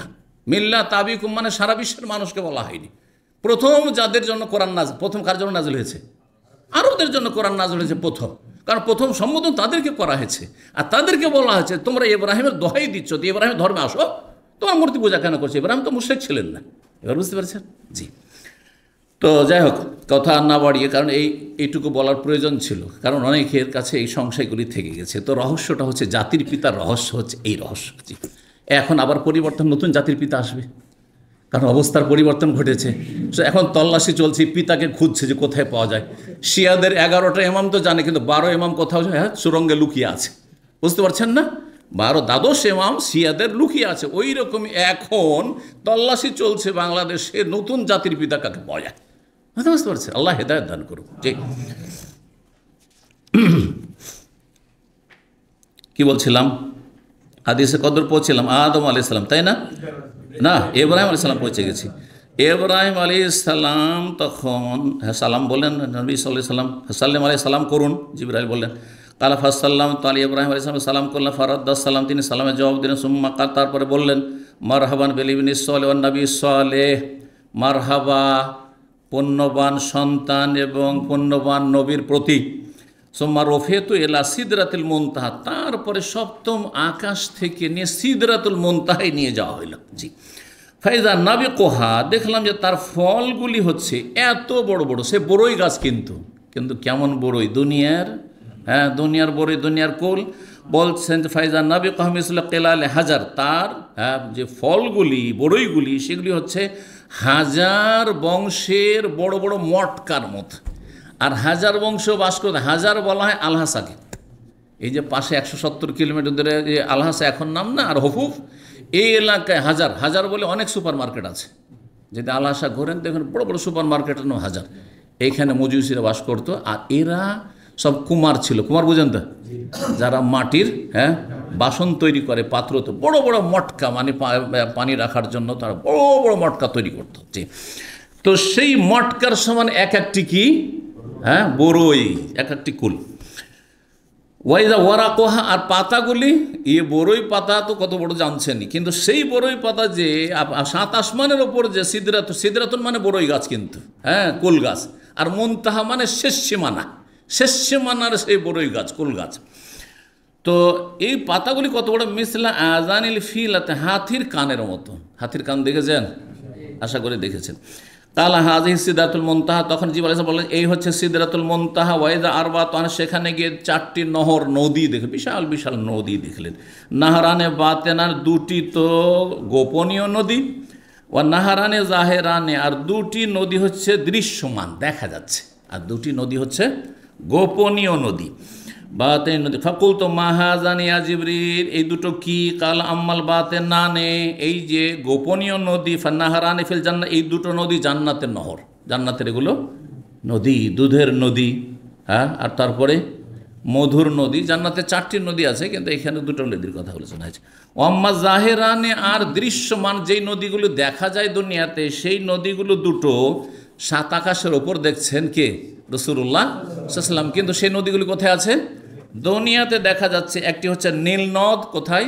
মিসরে। আর একটি হচ্ছে ফোরাত, ইরাকে। জি। সুম্মা রফিয়ালি আল বাইতুল মামুর, তারপরে আমার সামনে নিয়ে আসা হলো বাইতুল মামুর, মানে আমাকে দেখানো হলো যে বাইতুল মামুর কাছে পৌঁছে গেছে। এই যে দেখো সামনে বাইতুল মামুর। বাইতুল মামুর কাবা ঘরের ঠিক ওপরে, একবার 7 আকাশের ওপর। সেখানে ফেরেশতারা তওয়াফ ইবাদতবন্দি করে, একবার করে ঢুকলে আর ঢোকার চান্স পাই না। আর আমরা আলহামদুলিল্লাহ কাবা ঘরে যখন ইচ্ছা তখন ঢোকার সুযোগ পাই। তো এখনও আলহামদুলিল্লাহ আমরা ফেরেশতাদের চাইতে ইবাদত বন্দেগীর বেশি সুযোগ পাচ্ছি, বলুন আলহামদুলিল্লাহ। বিশেষ করে সৌদি আরবে যারা আছেন।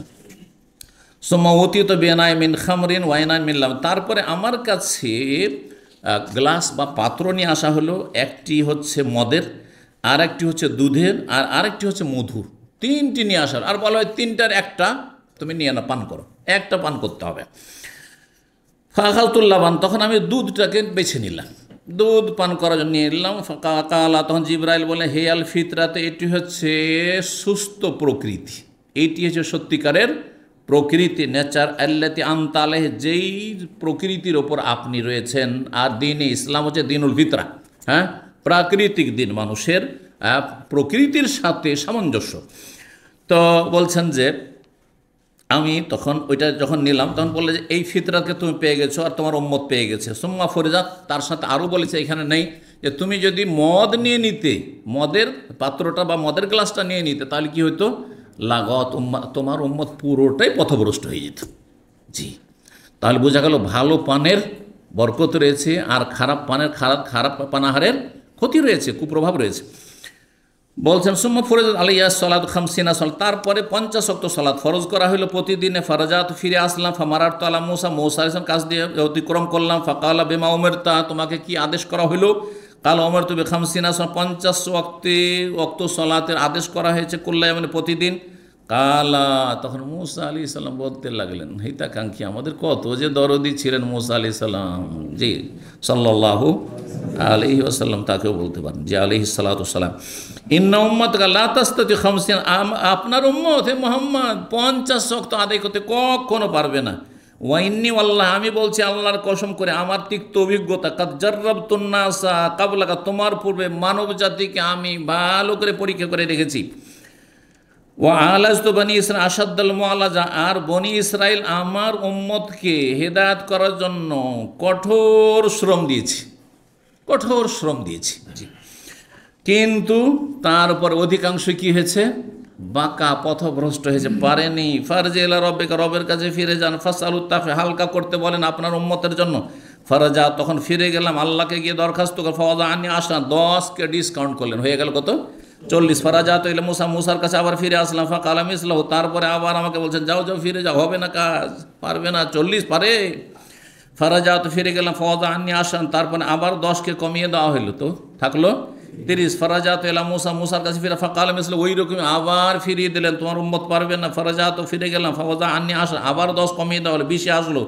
ফারাজা তো এলাম মুসা, আবার মুসার কাছে ফিরে আসলাম। ফাকালা মিসলাহু, ওই রকমই আবার না, পারবে না, কত আছে 20 না, 20-এ পৌঁছে, পারবে না, যাও ফিরে যাও। ফারাজা তো ফিরে গেলাম। ওমর তো বে আশরে সালাওয়াতিন করলেন, প্রতিদিনে যাও 10 ওয়াক্ত, তোমার উম্মতের জন্য 10 ওয়াক্ত থাকলো। ফারাজা তো ফিরে আসলাম সেখান থেকে 10 ওয়াক্ত নিয়ে। ফাকালা মিসলাহু, মুসা আলাইহিস সালাম আবার বললেন যে না না না না, আমার তিক্ত অভিজ্ঞতা আছে, খুব দেখেছি আমার উম্মত তোমার উম্মতের চাইতে বেশি শক্তিশালী ছিল, কিন্তু তারাও পারেনি, সুতরাং তুমি এই 10 ওয়াক্ত নয়, যাও আরও হালকা করে নিয়ে আসো। ফারাজা তো ফিরে গেলাম। ফাওমের তবে খামসে সালাওয়াতিন করলে, আমি প্রতিদিনে 5 ওয়াক্ত সালাতের আদেশ করো, ঠিক আছে 5 ওয়াক্ত যাও। ফারাজা তো ইলা মুসা, মুসা আলাইহিস সালামের কাছে ফিরে আসলাম 5 ওয়াক্ত নিয়ে। ফাকালা বেমা ওমের, তা কি আদেশ করা হলো? কুল, তো বলো ওমের তুমি খামসে সালাওয়াতিন করলে, প্রতিদিনে 5 ওয়াক্ত নামাজ পড়তে হবে। কালা ইন্না উম্মাতাকা লা তাস্তাতি খামসা সালাওয়াতিন করলে, প্রতিদিনে তোমার উম্মত 5 ওয়াক্ত নামাজ পড়তে পারবে না। সত্যি বলেছেন মুসা আলাইহিস সালাম। আজকে শতকরা 95 জন বেনামাজি। আপনি যদি এই পরিসংখ্যান, বাংলাদেশের পরিসংখ্যানে 98 জন আছে, তারিখ পত্রিকা আবার এসছে, আরব দেশগুলির পরিসংখ্যানে বলা হয়েছে 95 জন। এই 95 জন বেনামাজি, ওর মধ্যে কিছু ফুল বেনামাজি জুমা পড়া, আর কিছু হচ্ছে আধা বেনামাজি, 2 ওয়াক্ত 3 ওয়াক্ত পড়ে, মাঝে মধ্যে পড়ে ছাড়ে, রমজানে মুসল্লি হয়ে যায়, এই হচ্ছে অবস্থা। কিন্তু কায়েমি নামাজি শতকরা 5 জনের বেশি আপনি পাবেন না। জি, আল্লাহ রাব্বুল আলামিন আমাদেরকে মাফ করুন এবং পথভ্রষ্টদেরকে আল্লাহ হিদায়াত দান করুন। ওয়াইন্নি কাদ জাররাবতুন নাসা কাবলাকা, আমি তোমার পূর্বে মানুষকে খুব পরীক্ষা করে দেখেছি। ওয়ালাজতু বনি আসাদ্দাল মুআলাজ, বনি ইসরাঈলদের হেদায়েতের জন্য কঠোর শ্রম দিয়েছি, কিন্তু তাদেরকে পারিনি সামলাতে। ফারজি ইলা রব্বিকা, রবের কাছে ফিরে যাও। ফাসআলু তাখফি, আরও হালকা করতে বলো, লে উম্মাতিকা, তোমার উম্মতের জন্য। কালা, তখন রসুল বললেন সাল্লাল্লাহু আলাইহি ওয়াসাল্লাম, সাআলতু রব্বি, আমি রবের কাছে অনেক চেয়ে ফেলেছি। হাত্তা ইস্তাহাইতু, আমি লজ্জা পেয়ে গেছি, আর পারবো না যেতে, লজ্জা পেয়ে গেছি। ওয়ালাকিন আরদা ওয়াসাল্লাম, তবে এতে আমি সন্তুষ্ট এবং এটাকে আমি শির নত করে মেনে নিচ্ছি, তসলিম করে নিচ্ছি, মানে শির নত করে মেনে নিচ্ছি। ফালাম্মা জাওয়াজ, তো সেখান থেকে যখন অতিক্রম করে আসতে লাগলাম, তাহলে মুসা আলাইহিস সালাম কোন আকাশে ছিলেন? 6ষ্ঠ আকাশে। তাহলে 6ষ্ঠ আকাশে এইসব ঘটনাগুলি ঘটছে, আসা যাওয়া। বলে সেখান থেকে যখন পার করে চলে আসলাম, না দানি মোনাদিন, একজন ঘোষক আহ্বায়ক আমাকে ডাক দিল আল্লাহর পক্ষ থেকে। আমদাই তো ফারিজাতি, আল্লাহর পক্ষ থেকে এটি ডাকছিল। আমার ফরজকে আমি চূড়ান্ত করে দিলাম, 5 ওয়াক্তই থাকলো। ও খাফফাফতু আন ইবাদি, আমার বান্দাদের আমলকে আমি হালকা করে দিলাম। নামাজ 50 থেকে আমি 5-এ করে দিলাম, হালকা করে দিলাম, কিন্তু আমার চূড়ান্ত ফয়সালা যে 50-এ 50-এরই নেকি আমি দেব। এর বিস্তারিত আর এক হাদিসে রয়েছে, যেটা এর আগে আমরা পড়েছি, তাতে রয়েছে ওয়াহিয়া খামসুন, মানে আদায় করতে হয় 5 ওয়াক্ত, কিন্তু ওয়াহিয়া খামসুনা, তাতে নেকি পাবে 50-এর নেকি পাবে, 5-10-এ 50। কারণ শরীয়তের নীতিমালা হচ্ছে যে 5-10-এ 10 গুণ, যে কোনো আমল করেন 10 গুণ। জি, একটি হাদিস এ অধ্যায় থেকে গেছে, 2 লাইনের, শেষ করে ইবনে আব্বাস রাদিয়াল্লাহু তাআলা বলছেন, 3888 নম্বর হাদিস, মহান আল্লাহর এই বাণী তফসির সম্পর্কে সূরা বনী ইসরাইল ইসরার আয়াত নম্বর 60, ওমা জাআলনা রুয়াল্লাতি আরাইনাকা ইল্লা ফিতরাতাল লিন্নাস, আমি তোমাকে যে দৃশ্য দেখিয়েছিলাম সেটি মানব জাতির জন্য একটি পরীক্ষা ছিল। পরীক্ষা, এই দৃশ্য কি ছিল? বলছে হে আর রুয়া আইন, এটি কোনো স্বপ্ন যোগে নয়, বরং সচক্ষে রাসূলুল্লাহ সাল্লাল্লাহু আলাইহি ওয়াসাল্লাম কে দেখানো হয়েছে লাইলাতা উসরিয়া বিহি, নৈশ ভ্রমণের রাতে, মানে মেরাজের রাতে, এলা বাইতুল মাকদেস, যখন বাইতুল মুকাদ্দাসে নিয়ে যাওয়া নবী করিম সাল্লাল্লাহু আলাইহি ওয়াসাল্লাম, বিভিন্ন দৃশ্যগুলি আল্লাহ দেখিয়েছেন, পথে জমিন পথেও দেখিয়েছেন, আকাশ পথেও দেখিয়েছেন, আকাশের ওপরে দেখিয়েছেন, সেগুলিকে বোঝানো হয়েছে। কালা, তারপরে ওই আয়াতে রয়েছে ওয়াশজারাতাল মালউনাতা ফিল কোরআন, কোরআনে যেই গাছকে অভিশাপ দেওয়া হয়েছে, অভিশপ্ত গাছ বলা হয়েছে, মালাউন গাছ বলা হয়েছে, অভিশপ্ত গাছ বৃক্ষ বলা হয়েছে, সেটি কি বলছেন? হিয়া শাজারাতুজ জাক্কুম, সেটি জাক্কুম কণ্টকযুক্ত গাছ, যেটি হচ্ছে জাহান্নামীদের কাঁটাযুক্ত খাবার। আল্লাহ রাব্বুল জাহান্নাম থেকে আমাদেরকে রক্ষা করেন, উপকারী জ্ঞান দান করেন, নেক আমলের তৌফিক দান করেন, গুনাহ খাতা আল্লাহ মাফ করেন, জান্নাতুল ফিরদাউস দান করেন, জাহান্নামের আযাব থেকে রক্ষা করেন, রাসূলুল্লাহ সাল্লাল্লাহু আলাইহি ওয়াসাল্লাম শাফাআত আমাদেরকে আল্লাহ দান করেন। ওয়া সাল্লাল্লাহু আলা নবিয়িনা মুহাম্মদ ওয়া আলা আলিহি ওয়া সাহবিহি আজমাইন।